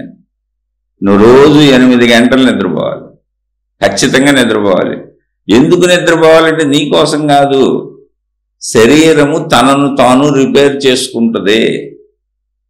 మనం పనిచేసినటువంటి మిగిలినటువంటి గంటలు ఏమున్నాయో, 8 గంటలు కాక 24 గంటల్లో మిగిలిన గంటలు ఏమున్నాయో అంటే ఇంకొక 3 8 24, ఒక 8 తీసాం, 2 8 16 గంటలు. ఈ 16 గంటలు శరీరాన్ని వాడాం, ఈ యంత్రాన్ని, పరికరాన్ని వాడాం. అది తనను తాను రిపేర్ చేసుకుంటుంది. మనం వాడిన దాంట్లోంచి పనికిరాని మల విసర్జన అంతా బయట పారేస్తుంది. మూత్ర విసర్జన, మల విసర్జన, చెమట, మనం పడుకున్నప్పుడు నోట్లో వచ్చే దుర్వాసన, కళ్ళమంట వచ్చే పుసులు, చెవుల్లో వచ్చే గుబులి, ముక్కుల్లో వచ్చేటువంటి జలుబు అన్నీ తోసేస్తూ ఉంటుంది బయటకు. ఆ రిపేర్ కార్యక్రమానికి మినిమం 8 గంటలు పడుతుంది. నువ్వు ఇంకో గంట ఎక్స్ట్రా ఇచ్చిన అద్భుతంగా ఏం పర్వాలేదు. అందుకే ధ్యానము, తపస్సు వీటిల్లో జరిగేది ఏంటో తెలుసా? అదే జరుగుద్ది. ధ్యానము, తపస్సు అంటే ఏంటి? నిద్ర లాంటిదే. నువ్వేం చేయట్లా, నువ్వు నిద్రపోకపోవచ్చు కానీ ప్రశాంతంగా కూర్చున్నావు. కళ్ళు చూడట్లా, పంచేంద్రియాలు పనిచేయట్లా, అంటే శరీరం పనిచేయట్లా. ఇప్పుడు అది రిపేర్ లోపల చేసుకుంటుంది, దాన్ని రిపేర్ చేసేసుకుంటుంది లోపల. నువ్వు ప్రశాంతంగా కూర్చున్నావు ధ్యానం, తపస్సులు. అందుకని ధ్యానాలు, తపస్సులు, ఆరోగ్యం ఎందుకు వస్తుంది అంటే మనసు పరుగులు లేవు, రిపేరింగ్కి టైం ఉంది అక్కడ. అంతే తప్ప అద్భుతాలు మహిమలుగా నీ జబ్బులేని తగ్గిపోయి నీకేదో అయిపోయి రాదు. నువ్వు కొత్తవి తయారు చేసుకోబాక. పాతే చిన్న చిన్నవి అయితే పోతాయి, పెద్ద పెద్దవి పోయే ఛాన్సే లేదు. ఇప్పుడు క్యాన్సర్లు వచ్చేసి, షుగర్లు వచ్చేసి, బీపీలు వచ్చేసి, పెద్ద పెద్ద జబ్బులు వచ్చేసి నాకు ఇవన్నీ పోతాయి మహిమలతో మాయలతో అని భ్రమలు పడబాకండి. చక్కగా డాక్టర్ దగ్గరికి వెళ్ళి చూపించుకొని ఆ డాక్టర్ చెప్పిన ప్రకారం మీ జీవన విధానాన్ని మార్చుకొని దానికి తోడు ఇవన్నీ కలుపుకొని చేసుకుంటూ ఉంటే శాంతియుతంగా ఉంటారు. కాబట్టి సహకరిస్తుంది. అది మహిమ కాదు, అది రియల్ ఫ్యాక్ట్. అది నిద్రలో ఏం జరుగుతుందో ధ్యానము, తపస్సు, వీటిల్లో ఆధ్యాత్మిక మార్గాలన్నింటిలో అది జరుగుతుంది. ఆధ్యాత్మికం అంటే అంతరంగ ప్రయాణం. మళ్ళీ భక్తి మార్గాల్లో జరగదు. మళ్ళీ ముందే చెబుతున్నా, భక్తి మార్గాల్లో నువ్వు శరీరాన్ని, ఇంద్రియాలను కదిపేస్తూ విపరీతంగా తిరుగుతూ ఉంటావు. భక్తి మార్గాల్లో నీకు ఎక్కువ జబ్బులు వచ్చినా ఆశ్చర్యపోతున్నా. నేను భక్తిని తప్పంటలా, మతం తప్పంటలా, దేవుడు తప్పంటలా. శారీరకంగా నువ్వు ఎంత దాన్ని కదిపి కుదిపేస్తున్నావో అంత జబ్బులు, అంత బాధలు, అంత కష్టాలు నీకు వస్తాయి. భక్తి మార్గంలో వెళ్తున్న వాళ్ళందరినీ మీరు గమనించి చూడండి. వాళ్ళ శరీరం చూడండి, ఎండిపోయి పాలిపోయి అన్ని జుట్టులు ఊడిపోయి రకరకాల మోకాళ్ళ నొప్పులు, కేళ్ళ నొప్పులు, నడువు నొప్పులు ఇవన్నీ ఉండి మందులు వాడుకుంటూ డాక్టర్ల చుట్టూ తిరుగుతూ బీపీలు, షుగర్లు, గుండె జబ్బులు. ఎంతో మంది గురువులు హార్ట్ ఆపరేషన్లు చేయించుకున్నారు, కిడ్నీలు ట్రాన్స్ప్లాంటేషన్లు చేయించుకున్నారు, కిడ్నీలు చెడిపోయి చచ్చిపోయిన వాళ్ళు ఉన్నారు. పాపం అమాయక ప్రజలకి ఈ విషయాలు తెలియదు. నువ్వు శరీరాన్ని ఏ మార్గమైనా ఎంత కదిపావో అది అతి అయిపోయింది. అక్కడ కూడా మళ్ళీ నీ బుద్ధి చెప్పింది నన్ను. అదే ఆధ్యాత్మికతలో నీకు అతి ప్రాబ్లం ఉండదు. ఎందుకంటే ఆధ్యాత్మికత నీ అంతరంగంలోకి వచ్చేస్తావు. నువ్వు ఆధ్యాత్మిక సాధన ఎంత చేసినా ఉపయోగమే. అది నువ్వు నిద్రపోకుండా ధ్యానం, తపస్సు 24 hours చేసేసిన వచ్చిన ప్రాబ్లం ఏం లేదు. ఎందుకంటే శరీరాన్ని కదపట్లేదు కదా, నిద్ర లాంటి స్థితే. నీకు ఓపుకుండా నువ్వు ధ్యానంలో 24 గంటలు ఉన్నా వచ్చిన నష్టమే ఉంది. శరీరం నువ్వు కదపట్లా, నిద్రలో ఏం జరుగుతుందో అదే జరుగుతుంది. అలా నిద్ర మానేసి చేయమని నేను ఎవరికి చెప్పట్లేదండి. ఈ నిద్ర అనేది ప్రకృతి పెట్టిన సహజ విషయం. ఇందులో ఉన్న తత్వం మీకు అర్థం అవడానికి చెబుతున్నా. చాలా మంది మేము భక్తిలో ఉన్నాం, దేవుడితో ఉన్నాం అంటే ఈ విషయాలు ఎందుకు చెప్పాల్సి వచ్చిందో చెబుతున్నా. చాలా మంది మేము భక్తిలో ఉన్నాం, దేవుడితో ఉన్నాం, విపరీతంగా నమ్ముకున్నాం, బోల్డ్ దైవ సేవలు చేసాం, మేమే తప్పులు చేయట్లేదు, మా డబ్బులే దేవుడికి పెడుతున్నాం, మా సేవలే దేవుడికి పెడుతున్నాం, మాకు ఎందుకిన్ని కష్టాలు, ఎందుకిన్ని అనారోగ్యాలు, ఎందుకిన్ని బాధలు, ఏంటి సమస్యలు అని అడుగుతూ ఉంటారు. 7 మంది రాస్తున్నారు ఉత్తరాలు. కొంతమంది మహాత్ములు, గురువులు అనే వాళ్ళకు కూడా జబ్బులు వస్తున్నాయి. ఏంటి వాళ్ళని అడిగితేనేమో ఏదో ఇతరుల బాధలు స్వీకరించారని చెబుతున్నారు. అలా ఇతరుల బాధలు స్వీకరించడం కుదురుతుందా? అసలు ఇతరుల బాధలు వీళ్ళు ఎందుకు స్వీకరించాలి? పోగొట్టేయచ్చు కదా. అంత స్వీకరించగలిగిన మహిమా శక్తి ఉన్న వాళ్ళు అయితే పోగొట్టేయచ్చు కదా. ఇలా బోల్డ్ ఉన్నాయి క్వశ్చన్లు. అక్కడ ఈ ప్రశ్నలన్నిటికీ ఆన్సర్లు చెప్పి ఎవరినో తగ్గించాలి, పెంచాలని నేను అనుకోవట్లే. అసలు మీరు ఎవరైనా సరే శరీరం ధరిస్తే, భూమి మీదకి వచ్చిన దేవుడైనా సరే, మీరు శరీరం ధరిస్తే దాని నియమం అదే, ప్రకృతి ధర్మం. కొన్ని ప్రకృతి ధర్మం అని చెబుతావా నువ్వు? మహిమలు లేవంటావా, మాయలు లేవంటావా? వాళ్ళు మహిమలు చేశారు, వీళ్ళు మాయలు చేశారు, బోడు గ్రంథాల్లో రచించింది, ఇవన్నీ జరుగుతున్నాయి. ఎంతో మంది మహాత్ములు మహిమలు మాయలు ప్రకటించిన వాళ్ళు ఉన్నారు, ఎన్నో అద్భుతాలు చేసిన వాళ్ళు ఉన్నారని మీరు చెప్పొచ్చు. నేను చదివాను అవన్నీ, నాకు చిన్నప్పటి నుంచి అవన్నీ చదివి ఇందులోకి వచ్చాను. లేదా అసలు నేను ఆకర్షింపబడాల ముందు నేను వాటికి ఆకర్షింపబడ్డాను. కానీ ఒక ప్రాక్టికల్ సత్యం ఏంటి అంటే, వీళ్ళు ఎవరైనా శరీరం వదలకుండా ఇక్కడ మిగిలి ఉన్నారో చెప్పండి. ఉంటే అసలు అందరం వాళ్ళని నమ్మేసేవాళ్ళం. ఈ చర్చిలో ఉంది వాళ్ళకి వెళ్ళిపోయేవాళ్ళం మనందరం. ఇప్పుడు ఏమండి, ఈయన 1000 సంవత్సరాల నుంచి ఇక్కడే ఉన్నాడు, 10,000 సంవత్సరాల నుంచి ఇక్కడే ఉన్నాడు, 50,000 సంవత్సరాల నుంచి ఇక్కడే ఉన్నాడు. ఉన్నారుగా మహాత్ములు, గ్రంథాలు రచించి ఇచ్చిన వాళ్ళు వాళ్ళే. కానీ వాళ్ళు కూడా లేరు, శరీరం వదిలేశారు. శరీరంలో ఉన్నప్పుడే ఈ ఆత్మజ్ఞాన గ్రంథాలు, మామూలు గ్రంథాలు అన్ని రాసిచ్చారు. శరీరంలో ఉంటే మనం వెళ్తాం ప్రాక్టికల్గా. అప్పుడు శరీరం వదిలేసి వృద్ధాప్యం ఆపుకోలేక, ఊడిపోతున్న జుట్టు ఆపుకోలేక, ఊడిపోతున్న పళ్ళు ఆపుకోలేక, వడిలిపోతున్న శరీరాన్ని ఆపుకోలేక, ఊరికి మేకప్లు వేసుకొని కూర్చొని రోగాలు వస్తుంటే హాస్పిటల్ చుట్టూ తిరుగుతూ రకరకాల మందులు వాడుకుంటూ అవన్నీ ప్రజలకి చెప్పకుండా మహిమలు మాయలు జరుగుతున్నాయని ప్రచారం చేసుకొని, ఆ మహిమలు నిజమే అని ఆ పుస్తకాలు రాసుకొని, గ్రంథాలు రాసేసుకొని చచ్చిపోయావుగా. నీ శరీరం లేదుగా, మహిమ అయితే ఇక్కడ ఉండాలిగా. నేను విమర్శించటల్లా, మళ్ళీ చెబుతున్నా, నేను అసలు మహాత్ముల్ని, గురువుల్ని అందరినీ నమ్మే వెళ్తున్నా. కానీ ఆత్మజ్ఞానం అనేది అంతరంగము. బాహ్యంలో నువ్వు మంచికి కదుపుతావా, చెడుకు కదుపుతావా, వ్యసనాలకు కదుపుతావా, దేవుడికి కదుపుతావా, శరీరాన్ని ఎంత కదుపుతావో, ఎంత ఎక్కువగా కదుపుతావో తగుమాత్రంగా ఎప్పుడు కదపచ్చు. భక్తి తగుమాత్రంగా చేసుకో. భోజనం లాగా సరిపోయినంత భోజనం, సరిపోయినంత ధన సంపాదన. పెంచుకోబాక, నువ్వేగా కష్టపడాలి. ఖర్చులు పెట్టుకోబాక, మరి సంపాదించాలిగా. అన్ని తగుమాత్రంగా సరిపోయినంత చేసుకొని భక్తి కూడా చక్కగా శరీరంతో చేసుకో, మానసికంగా అంతరంగంలో చేసుకో. కాదు నేను బయటకు వెళ్ళి శరీరాన్ని కదుపుతూ నేను భక్తి కార్యక్రమాలు బయట ప్రచారాలు చేస్తాను, నేను ఏదో చేస్తాను, శరీరంతో చేస్తానంటే తగుమాత్రంగా చేసుకో. శరీరం అధికంగా కష్టపడితే ఎక్కడైనా సరే నువ్వు అలసిపోవలసిందే. కొన్ని భక్తిలో నువ్వు అన్నం తినకుండా ఉండి కూర్చొని, భక్తి దగ్గర ఉండు. ఇంట్లో అన్నం తింటావు కదా, భక్తి దగ్గర భగవంతుడి దగ్గర అన్నం తినకుండా నీళ్లు తాగకుండా కుదురుతుంది అక్కడ? భక్తి కార్యక్రమాలే చేయి. అన్నం తినకుండా నీళ్లు తాగకుండా ఊపిరి పీల్చకుండా కుదురుద్దా? ఇలా కుదరినప్పుడు అక్కడ కూడా అవన్నీ తింటూనే అవన్నీ ఏర్పాటు చేసుకుంటూనే చేసినప్పుడు అప్పుడు అక్కడ కూడా శరీరం అధికంగా కష్టపడింది అంటే శరీరం పాడైపోద్దనే అర్థం. మరి శరీర అవసరాలన్నీ కోరుకుంటుంది అక్కడ కూడా. మళ్ళీ వచ్చి కొంచెం చేసుకో, నీకు ఇష్టమైతే భక్తి చేసుకో. మళ్ళీ ఇదేంటండి దేవుణ్ణి నమ్ముకున్నాం, మాకు ఇన్ని కష్టాలేంటి, ఇన్ని బాధలేంటి, ఇన్ని అనారోగ్యాలేంటి అని అడక్కో. నువ్వే చేసుకున్నావు. దేవుడే నేను చేయమని చెప్పలేదు. దేవుడే చేయండి, నా కోసం రోడ్ల మీద పరుగులు పెట్టండి, గంతులేయండి, మీరు నన్ను ప్రచారం చేయండి, ప్రపంచం అంతా తిరగండి, మనుషులందరినీ నా దగ్గరికి తీసుకురండి, నేనే కరెక్ట్, ఇతర మతాలు కరెక్ట్ కాదు, సరైన దేవుడిని నేనే అని మీకు చెప్పాడు ఎవరికన్నా? అసలు ఏ దేవుడైనా చెబుతాడండి? మీరు ఆలోచించండి. దేవుడని ఆయన నిజమైతే ఓ రాజకీయ పార్టీ లాగా ఓ నేనే కరెక్ట్ అని ఒక మతం పెట్టి నేనే కరెక్ట్, మిగిలిన దేవుళ్ళు కరెక్ట్ కాదని ఒక్క దేవుడని చెబుతాడు. మీరు నిజంగా నిజాయితీకి మీ గుండెల మీద చేసుకు ఆలోచించండి. ఆ మతం వాళ్ళని ఇందులోకి లాగేద్దామని, ఈ మతం వాళ్ళని ఇందులోకి లాగేద్దామని, ఆ మార్గం వాళ్ళని ఇందులోకి లాగేద్దామని, ఈ మార్గం వాళ్ళు ఇందులోకి లాగేద్దామని, వీళ్ళందరి మీద డబ్బు సంపాదించి కీర్తి ప్రతిష్టలతో బతికేద్దామని. బాగుంది, చేసుకోండి. ఏమైంది? శరీరం నశించిపోతుంది. వీటి కోసం నువ్వు మనసుతో ఆలోచించొద్దా? నువ్వు ఎంత చేస్తావో అంత మనసు కష్టపడాలిగా, అక్కడ అంత శరీరం కష్టపడాలిగా. అన్ని అనారోగ్యాలకు గురవుతావు, అన్ని దుఃఖాలు పడతావు, అన్ని బాధలు పడతావు, అన్ని సామాజిక, ఆర్థిక, మానసిక, శారీరక, కుటుంబిక సమస్యలు అన్నీ అనుభవిస్తావు. మొత్తం అనుభవిస్తారు. చూడండి, వెళ్ళిన వాళ్ళందరూ మళ్ళీ అల్లే వచ్చి ప్రశ్నేస్తున్నారు. ఏమని? ఇదేంటండి భక్తిలో వెళ్తే, దేవుడితో వెళ్తే, నమ్మి వెళ్తే, గురువులతో వెళ్తే ఇన్ని కష్టాలు ఏంటండి మాకని? నీకు కష్టాలు ఏంటి? అసలు ఆ గురువులకి అన్ని పోతున్నాయి, ఊడిపోతున్నాయి. నువ్వు చూడు అక్కడ. నేను అలా విమర్శించట్లా. గురువుల పాదాలపైన శిరస్సు ఉంచి నమస్కరిస్తున్నా. శారీరక ధర్మాలు చెబుతున్నా, తప్పదు. అందుకని వ్యసనాలుగా చేసుకోకండి. ఏది ఆధ్యాత్మికతను వ్యసనంగా చేసుకోవచ్చు, ప్రమాదం లేదు.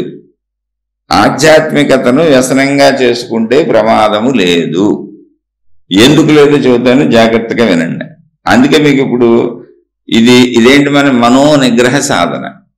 అది ఆధ్యాత్మికతని వ్యసనంగా చేసుకోవచ్చు, ఎంతైనా చేయొచ్చు, దానివల్ల ప్రాబ్లం లేదు. ఎందుకు లేదో మాట్లాడుకుంటే మనోనిగ్రహ సాధన మనకు వచ్చేస్తుంది. ఇప్పుడు అది మాట్లాడుకుందాం. ఆధ్యాత్మికతకి భక్తికి తేడా తెలుసుకోండి. ఆధ్యాత్మికత వ్యక్తి అంతరంగము. భక్తి ఏం చేస్తుంది? భక్తిలో భగవంతుడు మీకు బయట ఉన్నాడు. భగవంతుడిని భావించుకుంటాం మనకు భిన్నంగా. ఆ భక్తి పెరిగిన తర్వాత మనిషిని ఆధ్యాత్మికతలోకి తీసుకొస్తుంది. భక్తి తప్పు కాదు, అన్నీ కరెక్టేనండి, అసలు ఇక్కడ తప్పు లేదు. మనమే కొంచెం ఎక్స్ట్రీమ్ అంటే ఓవర్గా ప్రవర్తించి దాన్ని తప్పు చేస్తున్నాం. అసలు ప్రపంచంలో తప్పు అనేదే లేదు. సృష్టి తప్పు ఎలా చేస్తుంది చెప్పండి? సృష్టి తనకు తానుగా చేసిన ఏ కార్యము తప్పు ఉండదు. God is always right, universe is always right, nature is always right. మీరు ఏ పేరైనా పెట్టుకోండి, ఎనర్జీ ఈజ్ ఆల్వేస్ రైట్. అది ఎప్పుడు ఆల్వేస్ రైట్.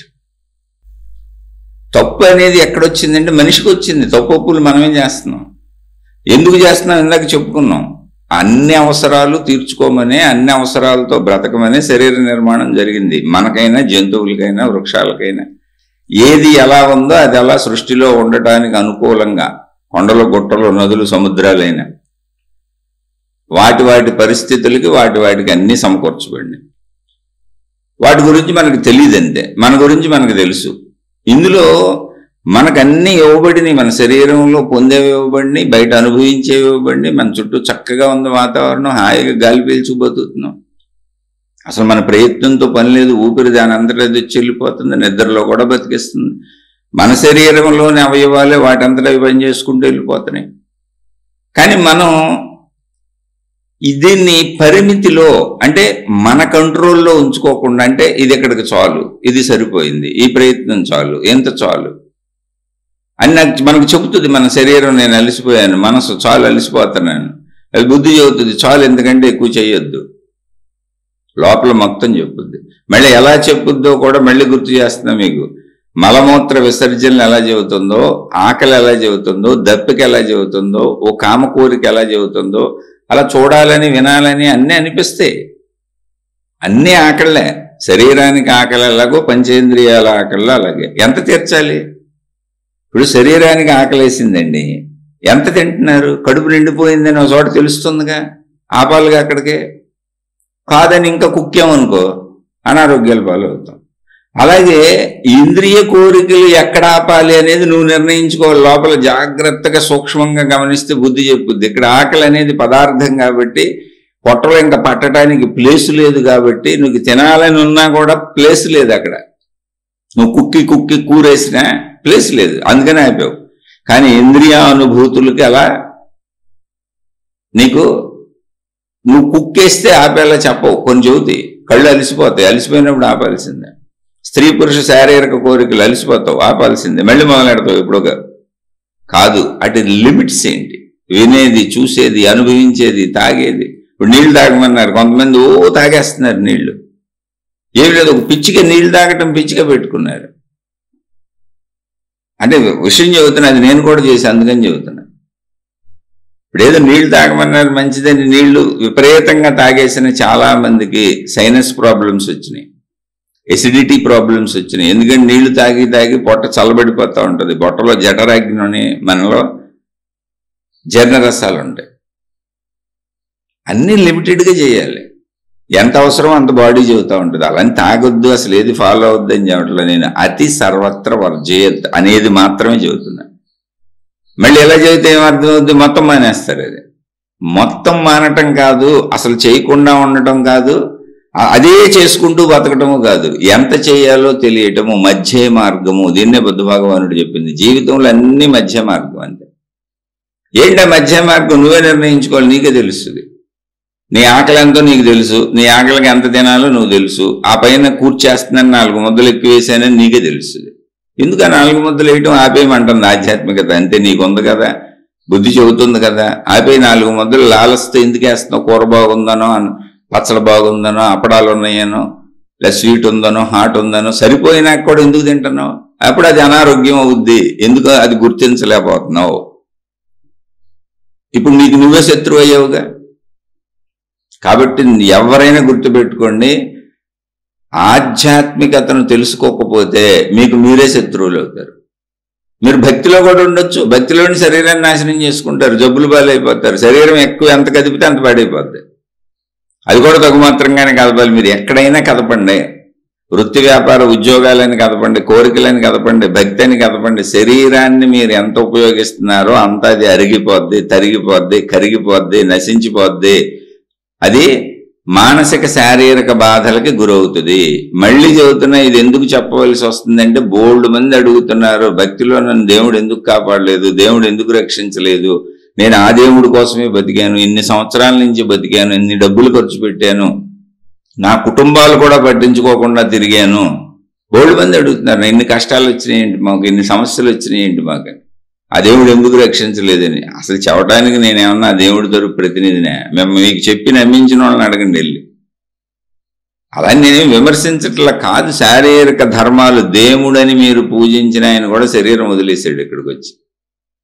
మీరు గురువులని అనుసరిస్తూ మిమ్మల్ని నమ్మిస్తూ తీసుకెళ్తున్న వాళ్ళు కూడా శారీరక బాధలు పడుతున్నారు, హాస్పిటల్ చుట్టూ తిరుగుతున్నారు, వాళ్ళ శరీరాలు కృషించిపోతున్నాయి, కుంగిపోతున్నాయి, నశించిపోతున్నాయి, వాళ్ళ జుట్లు తెల్లబడిపోయినాయి, వాళ్ళ పళ్ళు ఊడిపోతున్నాయి, వాళ్ళు కూడా శారీరక బలహీనతలకు లోనవుతున్నారు. ఇవన్నీ మేకప్ల్లో, డ్రెస్సుల్లో కప్పేసి నిండు యవనంలో ఉన్నట్టుగా మీకు నిరంతరం చూపిస్తున్నారు. మీరు కొంచెం కనిపెట్టినా వాళ్ళ పరిస్థితి మీకు అర్థమైపోతుంది. అలానే వాళ్ళనే తక్కువ చేయట్లే. అసలు అటువంటి మహానుభావులు లేకపోతే, 4 మంచి మాటలు చెప్పకపోతే మనం ఈ మార్గంలో ఎలా నడుస్తాం? మనం భ్రమలకు లోనవుతున్నాం. ఏ మార్గంలో అయినా శరీరాన్ని నువ్వు ఎంత కష్టపెడతావో అంత పాడైపోద్ది, మనసును నువ్వు ఎంత కష్టపెడతావో ఎంత తిప్పుతావో అంత మనసుకు అది అలవాటు అయిపోద్ది, వ్యసనం అయిపోద్ది. అది తిరగకుండా స్థిరంగా ఉండలేదు, నీకు చిత్తశాంతి ఉండదు, నువ్వు ప్రశాంతంగా ఉండలేవు. అందుకని భక్తి మార్గమైన శరీర మనసులతో చేసేది ఏదైనా సరే నీకు వ్యసనమే అయిపోద్ది. అందుకని చాలా మంది నిరంతరం తిరుగుతూనే ఉంటారు, ఇంట్లో కూర్చోలేరు. దేవుడనో ఇంకోటనో అదనో ఇదనో రోడ్ల మీద పెట్టి తిరుగుతూ ఉంటారు. మా దేవుడిని నమ్మండి, మా చేయండి, ఇదిగో మా కార్యక్రమాలు పెట్టుకోండి, మాయ చేయండి, మా గురువుని నమ్మండి, మా పుస్తకాన్ని నమ్మండి, మా ఆయన. ఎందుకని? అదే మనసు సినిమాలు చూద్దాం, షికారులు చూద్దాం, రోడ్ల మీద తిరుగుదాం, బట్టలు కొందాం, వాళ్ళతో తిరుగుదాం, వీళ్ళతో తిరుగుదాం, ఆమె వెనకబడదాం, ఈ అబ్బాయి వెనకబడదాం, అది తాగుదాం, ఇది తాగుదాం, మందు తాగుదాం, పేకాటలు ఆడదాం, డబ్బు అని డబ్బు పిచ్చిగా 1000 కోట్లు సంపాదిద్దామని అదే మనసు తిప్పుతుంది బయట. ఇప్పుడు దేవుడి పేరుతో ఇక్కడ తిప్పుతుంది. అది చాలా తెలివిగలది, అది వ్యసనము. ఇంతకీ మనసేం తెలివిగలది కాదు, వ్యసనం చేసాం, యాంత్రికం చేసాం. అంటే యంత్రంగా తయారు చేసాం ఇప్పుడు శరీరాన్ని, స్విచ్ చేసి వదిలేసాం, ఇక తిరుగుతా ఉందంతే, నీ నియంత్రణలో లేదు. అలా అనిపోయి నువ్వు ఆపగలవా అంటే నువ్వు దానికి అలవాటు చేసేసి యాంత్రికం చేసేసి ఇప్పుడు నేను ఆపలేకపోతున్నాను అంటున్నావు. నువ్వు ఇప్పుడు కూడా నువ్వు ఆపగలవు, కొంచెం ప్రయత్నించాలి. ఎందుకో తెలుసా, అది నువ్వే, నీ చేతిలోనే ఉంది. దానికి నేను మాట్లాడుకుంటున్నాను. అందుకే ఆధ్యాత్మికతలోకి వెళ్ళండి. ఆధ్యాత్మికత నీ అంతరంగం, ఆధ్యాత్మికత నీ శరీరము, నీ మనసు, నీ బుద్ధి, నీ ప్రాణశక్తి. నేను అన్న మొత్తంగా నేను అన్న భావన, నీ అహంకారం మొత్తంగా నువ్వు, నీ కనబడుతున్న శరీరం లోపల మొత్తంగా నువ్వు, నీకు ఈ సృష్టికి ఉన్న సంబంధం. ఇదే ఆధ్యాత్మికత. నీ లోపలికి వచ్చాయి, నీ లోపలికి వచ్చేస్తే నువ్వేం చేస్తున్నావో నీకు తెలుస్తుంది, నువ్వేం నమ్ముతున్నావో నీకు తెలుస్తుంది, నువ్వెంత ఎటు ప్రయాణిస్తున్నావో నీకు తెలుస్తుంది, నీ మనసుకు నువ్వు ఏ రకాల పిచ్చులు, భావాలు, నమ్మకాలు ఎక్కించుకున్నావో నీకు తెలుస్తుంది. అన్ని నీకే తెలుస్తాయి. అన్ని తెలుసుకో, అందులో చెడులన్నీ తీసేయి. చెడు అంటే ఏంటో తెలుసా? ఎక్కడైనా సరే శారీరకంగా మానసికంగా ఎక్కువ చేసే ప్రతిదీ చెడే. నువ్వు దేవుడి కోసం చేసినా కుంగి కృషించిపోతావు. ఇప్పుడు నాకు తెలిసిన వాళ్ళు కొన్ని 100,000 మంది తెలుసు, గురువులని దేవుళ్ళని వాళ్ళ వెనక తిరిగి వాళ్ళకి అనారోగ్యాలు వచ్చాక తిరగలేకపోతే ఆ గురువులు వీళ్ళని వదిలేసి కొత్త వాళ్ళని పట్టు తిరుగుతున్నారు. అంతే, సింపుల్ ఏం లేదు. మీరు చూసుకోండి ఎక్కడైనా ఆ గురువులు, ఆ సంస్థలు. ఇప్పుడు ప్రపంచంలో అన్ని మతాల్లో కొన్ని వేల సంస్థలు ఉన్నాయి, లక్షల కోట్ల సంస్థలు ఉన్నాయి, సంస్థలు నడిపేవాళ్ళు ఉన్నారు. అనారోగ్యాలు, బాధలు, కష్టాలు వచ్చి ఇంకా వాళ్ళతో తిరిగి వాళ్ళకి సహకరించకపోతే వీళ్ళని వదిలేసి వెళ్ళిపోతున్నారు. ఇంకోళ్ళని తిరగలిగిన వాళ్ళని పెట్టుకొని వెళ్ళిపోతున్నారు. అంతే, ఎప్పుడు ప్రయాణం అది. వీళ్ళు తిరగలేకుండా ఎందుకు అయిపోయారు అసలు? అతిగా చేసిన ప్రతిదీ నీ మనసుని, బుద్ధిని పాడు చేసింది. అంతే, నువ్వే ఊహించుకొని ఏదో చేసేసావు. అలా చేయొద్దు అంటున్నావా? దేవుడు కావాలి, మతం కావాలి, దేవుడు కావాలి, మార్గం కావాలి, గురువు కావాలి, అన్నీ కావాలి. చక్కగా పద్ధతిగా తగుమాత్రంగా నీ శరీరం ఎంతో, నీ మనసు ఎంతో చూసుకో. తర్వాత నిశ్చలంగా కూర్చొని చేసుకో. కూర్చొని చేసుకునేదంతా ఆధ్యాత్మికత. అదే చెబుతున్నా, ఆధ్యాత్మికతలోకి వచ్చాయి. భౌతిక క్రియలన్నీ స్థిరంగా, స్థిమితంగా నీ శారీరక, మానసిక పరిధులు, కుటుంబక పరిధులు, సామాజిక పరిధులు, ఆర్థిక పరిధులు అంగీకరించినంత, ఒప్పుకున్నంత మాత్రమే చేయి. శక్తికి మించి చేయబాక, ఏది చేయబాక. చేసావు, నీకెవరు డబ్బులు ఎవరో, నీకెవరు ఆరోగ్యం ఎవరో, నీకెవరు ఏమీ చేయరు. ఎందుకనంటే నిన్నెవరు చేయమనే చెప్పలేదు, అసలు నిన్ను దేవుడైతే చెప్పలేదు. నువ్వు నీ నమ్మకంతో చేసావో, నీ పక్కోళ్ళు నిన్ను నమ్మించారో, లేదా గురువులు, మహాత్ములు, సంస్థలు నమ్మిస్తున్నాయో, అది నీ ఇష్టం. నీకే దేవుడు వచ్చి చెప్పి నిన్ను మోసమైతే ఏ దేవుడు చేయలేదు. సృష్టి శక్తి నిన్ను అసలు ఎప్పుడూ మోసం చేయలేదు. సృష్టి శక్తి ఎప్పుడూ నిన్ను బతికిద్దామనే ప్రయత్నిస్తుంది. ఇప్పుడు ఈ అందించబడే జ్ఞానం కూడా సృష్టి శక్తి చేసిన ఏర్పడే మహాత్ములైన నిజమైన జ్ఞానులు ఎవరో, నాయనలా మోసపోబాకండి, మీరు జాగ్రత్తగా ఉండండి అని వాళ్ళు తెలుసుకున్న జ్ఞానాన్ని మనకు అందించేలా ప్రేరేపించింది కూడా సృష్టి శక్తి. సత్యం తెలుసుకోండి. ఆధ్యాత్మికతలోకి వస్తే అది నువ్వు ఎంత చేసినా అందులో అతి ఉండదు. ఎందుకని? నువ్వు నిద్రాస్థితిలో, మనం రోజంతా పనిచేసినాక గాఢ నిద్రలోకి వెళ్తాం. 8 గంటలు చక్కగా నిద్రపోవాలి. ముందు ఈ విషయం తెలుసుకోండి. 8 గంటలు హాయిగా నిద్రపోవాలి.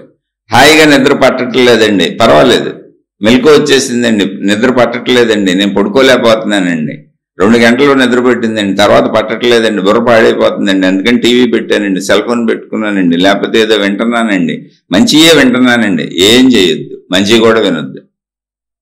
అలా కళ్ళు మూసుకొని విశ్రాంతిగా పడుకో. నిద్ర పట్టట్లేదు, కళ్ళు మూసుకొని విశ్రాంతిగా అలాగే ఉండిపో. ఎందుకని? శరీరం రిపేర్ చేసుకోవాలి బాబు, తల్లి. శరీరము లోపల రిపేరింగ్ కోసం నిద్ర పెట్టబడింది. తనను తాను రిపేర్ చేసుకుంటుంది. మొత్తం మనం వేసిన ఈ 16 గంటల్లో మనం కళ్ళ ద్వారా, చెవుల ద్వారా, నోటి ద్వారా, ముక్కు ద్వారా, పంచేంద్రియాల ద్వారా, తిన్న ఆహారాల ద్వారా మనం లోపల వేసిన చెత్తనంతా అది సరి చేసుకొని దేని ప్లేస్లో దాన్ని పేరు చేసుకొని మొత్తం పనికిరాని చెత్తనంతా బయటకు విసర్జించి మలమూత్ర విసర్జన రూపంలో కంట్లో నుంచి, ముక్కుల్లో నుంచి, చెవుల్లో నుంచి అనేక రూపాలుగా స్వేదరంధ్రాల నుంచి చెమట రూపంలో విసర్జన ప్రక్రియ చేసుకొని మొత్తం లోపల క్లీనింగ్ చేసుకోవడానికి దానికి అంత టైం పడుతుంది. కాబట్టి నీకు నిద్ర పట్టలేదు, ప్రాబ్లం ఏం లేదు. నిద్ర పట్టకపోతే ఇప్పుడు చాలామంది నిద్ర పట్టట్లేదంటారు. మీరు ఏ వయసులో ఉన్నోళ్ళైనా పర్లేదు, గుర్తుపెట్టుకోండి. 8 గంటలు కాదు, 9 గంటలు నిద్రపోయిన నష్టం లేదు. మీరు ఏ వయసులో ఉన్నోళ్ళైనా సరే. ఎందుకని? శరీరాన్ని దాని రిపేరింగ్ కార్యక్రమం దాన్ని చేసుకునే ఉండే. రిపేరింగ్ కాదు, దాన్ని శుద్ధిపరుచుకుంటుంది. రోజు మనం పైన స్నానం ఎలా చేస్తాం, బట్టలు ఎలా మార్చుకుంటాం, శరీరానికి రోజు ఆహారం ఇచ్చి లోపల పైన మనం శుభ్రం చేసుకోవట్లేదు. మన కుదిరి శుభ్రతలు మనం చేస్తున్నాం, మరి లోపల శుభ్రత మనం చేయలేంగా. అది ఆ లోపల చేసుకుంటుంది మొత్తం. అందుకని ఒకవేళ మెలకు వచ్చినా అలా విశ్రాంతిగా పడుకొని ఉండండి. విశ్రాంతిగా అలా ఉండిపోండి, అంతే పడుకొని. నేను ఉండలేక ఏదో చేస్తున్నానంటే మళ్ళీ నువ్వు చూడటం మొదలు పెడితే, తినటం మొదలు పెడితే, వినటం మొదలు పెడితే, మాట్లాడటం మొదలు పెడితే అది మళ్ళీ శరీరం పని స్టార్ట్ అయిపోయింది. ఇప్పుడు బయట పని, అందుకని బయట పని చేయాలి కాబట్టి ఎనర్జీ అంతా ఈ బయట పనికి వచ్చేసి లోపల పనిని ఆపేస్తుంది. లోపల పనిని ఎప్పుడైతే ఆపేసి శరీరం తన శుభ్రతను మానేసిందో, శుభ్రత మానేసి శుభ్రత చేసుకోవడం కుదరక ఎక్కువ రోజులు మన ఇల్లు శుభ్రపరుచుకోకుండా ఊడ్చుకోకుండా ఉంటే ఎలా తయారైపోద్దండి? మనకి జబ్బులు పాలైపోతాం. అలా లోపల అనారోగ్యాలు అన్నీ పెరిగిపోతాయి. అందుకని ఎప్పటికప్పుడు జ్ఞానంతో మనోశుభ్రత. మనసును శుభ్రం చేయడానికి లోపల ప్రాసెస్ లేదు. మనసును శుభ్రం చేసేది జ్ఞానం. జ్ఞానం వింటూ ఉండాలి. అది కూడా నిజమైన జ్ఞానం, నీకు సంబంధించిన జ్ఞానం వినాలి. చెత్త జ్ఞానం అంతా మళ్ళీ మనసుకు అంటించావు అనుకో ఇంకా బరువు ఎక్కువైపోతుంది. ఊహాత్మక విషయాలు, మహిమలు, మాయలు, సూక్ష్మ శరీర యానాలు, ఎక్కడో తిరిగి వస్తాలు, జన్మలు, వెనక జన్మలు, రాబోయే జన్మలు ఏం చేసుకుంటావు? వెనక జన్మ పలానా అని చెప్పారు, ఎవరు నిరూపించి వచ్చారు దాన్ని? ముందు జన్మ పలానా అని చెబుతున్నారు, ఎలా తెలుస్తుంది నీకు? సూక్ష్మ శరీరంలో ఎక్కడికి వెళ్ళి వచ్చారు, ఏంటి సూక్ష్మ శరీరం? వెళ్ళి ఏం చేస్తావు ఇప్పుడు నువ్వు? అసలు అది కుదురుతుందా? ఎందుకు అవన్నీ లేనిపోయి బుర్రలు పాడు చేసుకోవటం? ఇప్పుడు బతకటమే కష్టంగా ఉంది, తిన్నది అరగటమే కష్టంగా ఉందరా అంటే ఇవన్నీ ఎందుకు బుర్రలో పెట్టుకొని మనసులు పాడు చేసుకుంటున్నారు? ఈ మూఢనమ్మకాలు ఎందుకు? ఏది అక్కర్లే నీకు, నువ్వు హాయిగా ఉండి నీ మనసును స్థిరంగా పెట్టుకో. మనోశుభ్రతకి జ్ఞానం, అదే ఆధ్యాత్మికత. మళ్ళీ ఆధ్యాత్మికత అంటే ఏమీ లేదు, నీ మనోశుభ్రతకి జ్ఞానమే ఆధ్యాత్మికత. నీ లోపలికి నువ్వు వచ్చాయి. అంతరంగ శారీరక శుభ్రతకి నిద్ర లేదా విశ్రాంతి. విశ్రాంతి ఏంటంటే కళ్ళతో కూడా ఏం చూడకూడదు, చెవులతో కూడా ఏం వినకూడదు. అప్పుడు పనిచేస్తుంది ఎనర్జీ. అందుకని నిద్ర మెలకు వచ్చేస్తే అలాగే కూర్చోండి. అందుకే ధ్యానము తపస్సుల్లో కొంచెం ఆరోగ్యం మెరుగుపడుతుంది అనేది మిరకిల్ కాదు, మహిమ కాదు. నిద్రాస్థితికి వెళ్ళింది, క్రియ లేదు, క్రియ చేయట్లేదు. ప్రశాంతంగా కూర్చున్నారు కళ్ళు మూసుకొని, అక్కడ ఏ ఊహ లేదు. అప్పుడేమైంది బాడీ? ఓహో ఇప్పుడు నా ఎనర్జీని నేను ఇంద్రియాలతో బయటకు పంపక్కర్లేదు, బాడీని వీళ్ళు కదపట్లేదు కాబట్టి బాడీని రిపేర్ చేసుకుంటాను లోపలికి వెళ్ళిపోయింది. లోపల రిపేరింగ్ ప్రాసెస్ చేసేసుకుంటుంది అది. అందుకని మీరు ఆధ్యాత్మికతలో ఎంత ఎక్కువ చేసినా ప్రమాదం లేదు. ఎందుకని? ఎక్కువ లేదు అసలు అక్కడ. శరీరం కదలటంలో మనసు కదలటంలో ఇంక ఎక్కువ చేయటం అనేది ఎక్కడుంది? మీరు ధ్యానంలో కూర్చున్నానంటే ఊరిని కూర్చోవటమే తప్ప అక్కడ ఏ ఊహలో లేవో ఊహించొద్దు. ఊహిస్తే మళ్ళీ అది అయిపోయింది, పని చేస్తున్నారు మీరు గుర్తుపెట్టుకోండి. ధ్యానంలో మీరు ఊహించటం మొదలు పెట్టారా, మీరేదో మీ స్వతంత్ర ధ్యానం, ఊహా ధ్యానం, ఎవరో నేర్పిన ధ్యానం పెట్టుకుని ఊహలు మొదలు పెట్టారా, పని చేస్తుంది. అంటే శక్తి ఆ వైపుని ఉపయోగిస్తున్నారు మీరు, కాబట్టి మళ్ళీ శారీరక ప్రక్రియ జరగదు. ధ్యానం అంటే ఒక నిశ్శబ్దం, మెలకువలో నిద్ర. అందుకే దానికి యోగ నిద్ర అంతే, జస్ట్ యోగ నిద్ర. ఊహలేమి లేవు. ధ్యానం అంటే, తపస్సు అంటే యోగ నిద్ర. అంటే యోగము అంటే ఏంటి? నిశ్చల, మనలో ఉన్న నిశ్చల ప్రాణశక్తితో, నిశ్చల ఆత్మశక్తితో, మౌన ఆత్మశక్తితో, మౌన ప్రాణశక్తితో, నిశ్శబ్ద ఆత్మశక్తితో, నిశ్శబ్ద ప్రాణశక్తితో. ఊరిని పదాలు మీకు అర్థం అవడానికి వాడానంతే. ఆ నిశ్శబ్దమే ప్రాణశక్తి అని, ఆ మౌనమే ప్రాణశక్తి అని, ఆ మౌనమే ఆత్మశక్తి అని. దాంతో అలా కలిసి ఉండిపోయినది యోగ నిద్ర. అంటే ఏంటి? నేను మొత్తం నిద్రపోలా, నాకు మెలకువ ఉంది, అన్నీ తెలుస్తుంది, నిద్ర రాదు. ఇప్పుడు నేను నిద్రపోయిన ఆల్రెడీ 8 గంటలు నిద్రపోయాను, మళ్ళీ నిద్ర ఎక్కడ వస్తుంది? అందుకని ఇప్పుడు యోగ నిద్ర రెండేంటి, నాలో ఉన్నటువంటి నిద్రాస్థితిని పోలినటువంటి ఒక నిర్మల నిశ్చల స్థితిలో మనసుని శరీరాన్ని కదపకుండా ఉంచేటువంటి స్థితిలో నిశ్చలంగా ఉంచాను. అది యోగ నిద్ర.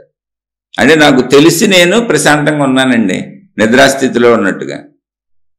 దానికి రకరకాల పేర్లు పెట్టకండి, మళ్ళీ దాన్ని బోల్డ్ చేసేవాకండి. ఊరికి సామాన్యుడికి అర్థమయ్యేలా చెబుతున్నా. అప్పుడు ఏమవుతుంది? ఏమవుతుంది? శరీర శుభ్రత. ఇప్పుడు ఇంటిని శుభ్రంగా చక్కగా శుభ్రంగా ఉంచుకున్నాం అనుకోండి, అన్ని ఇల్లంతా బట్టలో గట్లో మొత్తం ఎంత హాయిగా ఉంటుంది. ఇల్లు ఎప్పుడు కొత్తగా తలతల్లాడిపోతే కనపడుతూ ఉంటుంది, నూతనంగా ఉంటుంది, హాయిగా ఉంటుంది, మనసు ప్రశాంతంగా ఉంటుంది, మురికి ఉండదు, జబ్బులు ఉండవు. అసలు అక్కడ జీవించడం కూడా బాగుంటుంది అలాంటి మురికి లేని ఇంట్లో. అలా లోపల ఎంత శుభ్రత అయిపోతుంటే నీ మనసు నీ శరీరం అంత హాయిగా ఆనందంగా ఉంటాయి. నీ మనసు బాధలకి, భారానికి, దుఃఖాలకి గురైపోయి నీకే తెలియకుండా ఊరికి నెల కూర్చుంటే డిప్రెషన్లు, చికాకులు, విసుగులు, అంతరంగంలో స్ట్రెస్లు వస్తున్నాయండి. అర్థం ఏంటో తెలుసు? అసలు ఊరికినే వస్తున్నాయని చెబుతారు చాలామంది. ఏమీ లేదు, లోపల శుభ్రత అవ్వలేదు. లోపల శుభ్రతకు కావాల్సినంత రెస్ట్ నువ్వు ఇవ్వట్లే, అది నీకు తెలియదు. అసలు చాలా చిన్న విషయం అది. అంతే. తోచక టీవీలు చూస్తున్నానండి, సెల్ ఫోన్లు చూస్తున్నాను. నేను చూస్తా టీవీ, నేను చూడండి అనుకుంటున్నారేమో మీరు. నాకు ఇవన్నీ నేను చేసి, ఈ తప్పులన్నీ నేను చేశాను కాబట్టి మీకు చెప్పగలుగుతున్నానండి. నేనేమన్నా పెద్ద ఇందులో ఆరితేరిపోయి ఆకాశం నుంచి ఊడిపడిపోయి జ్ఞాన గ్రంథాలు ఇచ్చి దేవుడు పంపాడు అనుకుంటున్నారా? ఏమీ లేదు తల్లి. నేను ఈ తప్పులన్నీ చేశాను. చేసినాక అనుభవం అయింది. అరే ఈ తప్పుల వల్ల నాకు ఇలా అయింది. ఇప్పుడు కళ్ళు దెబ్బతిన్నాయి, నిరంతరం 24 hours చూస్తూ కూర్చున్నాను, అందుకని కళ్ళు తొందరగా దెబ్బతిన్నాయి. నిరంతరం వెంట కూర్చున్నాను, అందుకని సౌండ్లు ఎక్కువ ఉపయోగించేటప్పుడు అవయం దెబ్బతింటుంది. ఏది ఎక్కువ ఉపయోగిస్తావో అది దెబ్బతింటుంది. చాలా సింపుల్ విషయం. తొందరగా అరిగిపోయేది ఏదంటే నువ్వేది ఎక్కువ ఉపయోగించావో. మా దగ్గర లామినేషన్ వర్క్స్ చేసే ఒక అతను ఉన్నాడు. సుమారుగా ఒక 30 ఏళ్ళ నుంచి తెలుసు అతను నాకు. 30 ఏళ్ల పైనుంచి తెలుసు. లామినేషన్ వర్క్ చేస్తాడు అతను. ఆ మిషన్ల మీద చెక్కలను పట్టాలి. అలా పట్టి ఒక 30 ఏళ్ళు అదే పనిలో ఉన్నాడు. అతని జీవన వృత్తి అది. అతని చెవులు మొత్తం పోయినాయి. ఇప్పుడు అతనికి వినపడదు. భయంకరమైన బాధ చెవుల్లో. ఎందుకో తెలుసా? శబ్దాలు విని చెవు పాడైపోయింది. ఇలా బోల్డ్ మందిని చూశాను. శబ్దాల దగ్గర ఉన్న వాళ్ళకి చెవులు పోతాయి, దృశ్యాల దగ్గర ఉన్న వాళ్ళకి కళ్ళు పోతాయి. నిరంతర కామ కోరికలతో అల్లాడిపోతూ ఎప్పుడు అదే పనిగా తిరిగే వాళ్ళకి మొత్తం శారీరక శక్తి సన్నగిల్లిపోతూ ఉంటుంది. ఎక్కువ అధికంగా తినేసే వాళ్ళకే విపరీతమైనటువంటి శరీరం. అంటే అధికంగా తింటే శక్తి వస్తుంది అనుకుంటున్నారేమో, రాదు. అధికంగా తిన్నదాన్ని డైజెస్ట్ చేయడానికి లోపల శరీర అవయవాలన్నీ పనిచేయాలి. అందుకని శక్తి ఎక్కువ ఖర్చు అవుద్ది. సరిపోను మితంగా తినాలి. తింటే లోపల అవయవాలు కూడా తక్కువ పనిచేస్తాయి. ఎక్కువ తింటే ఎక్కువ పని చేయాల్సి వస్తుంది, దాన్ని నరకతీసి శక్తిగా మార్చుకోవడానికి. అప్పుడు ఎక్కువ పని చేసినప్పుడు అవి తొందరగా పడిపోతాయి.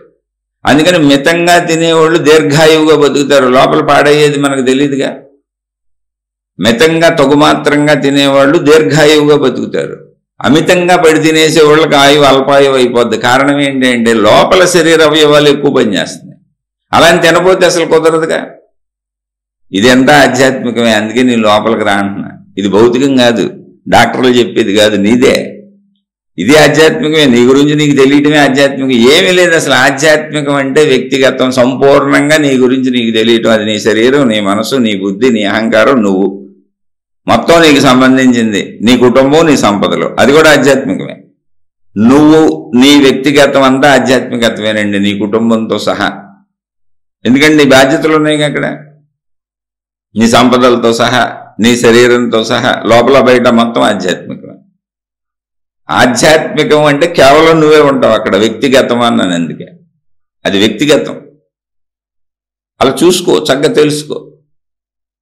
ఆధ్యాత్మికతలో నీలోకి నువ్వు వచ్చినప్పుడు ఏం జరుగుతుంది అన్నప్పుడు నీలో ఉన్న గుణాలు ముందు నీకు తెలుస్తాయి. ఇక్కడ మనది ఇది మనో నిగ్రహ సాధన. మళ్ళీ చెబుతున్న పేరు ఏంటిది? ఏమీ లేదు. ఎంత చేయకూడదో తెలుసుకో. మొత్తం మానేయమంటలా. ఇప్పుడు నీళ్ళు తాగాలి, ఎంత తాగాలో తెలుసుకో. సరిపోని తాగు, దాహం చెప్పుద్ది అంతే. ఎక్కువ తాగేవనుకో దానివల్ల ఇబ్బందులు ఉన్నాయి. అన్నం తినాలి, ఎంత తినాలో తెలుసుకో. అన్నం మానేయమని ఎవరు చెప్పారు? ఎక్కువ తినబాక, సరిపోను తిను, తక్కువ కూడా తినబాక. అది నీకు లోపలికి చెప్పుద్ది. అలా ప్రతిదీ చూడు.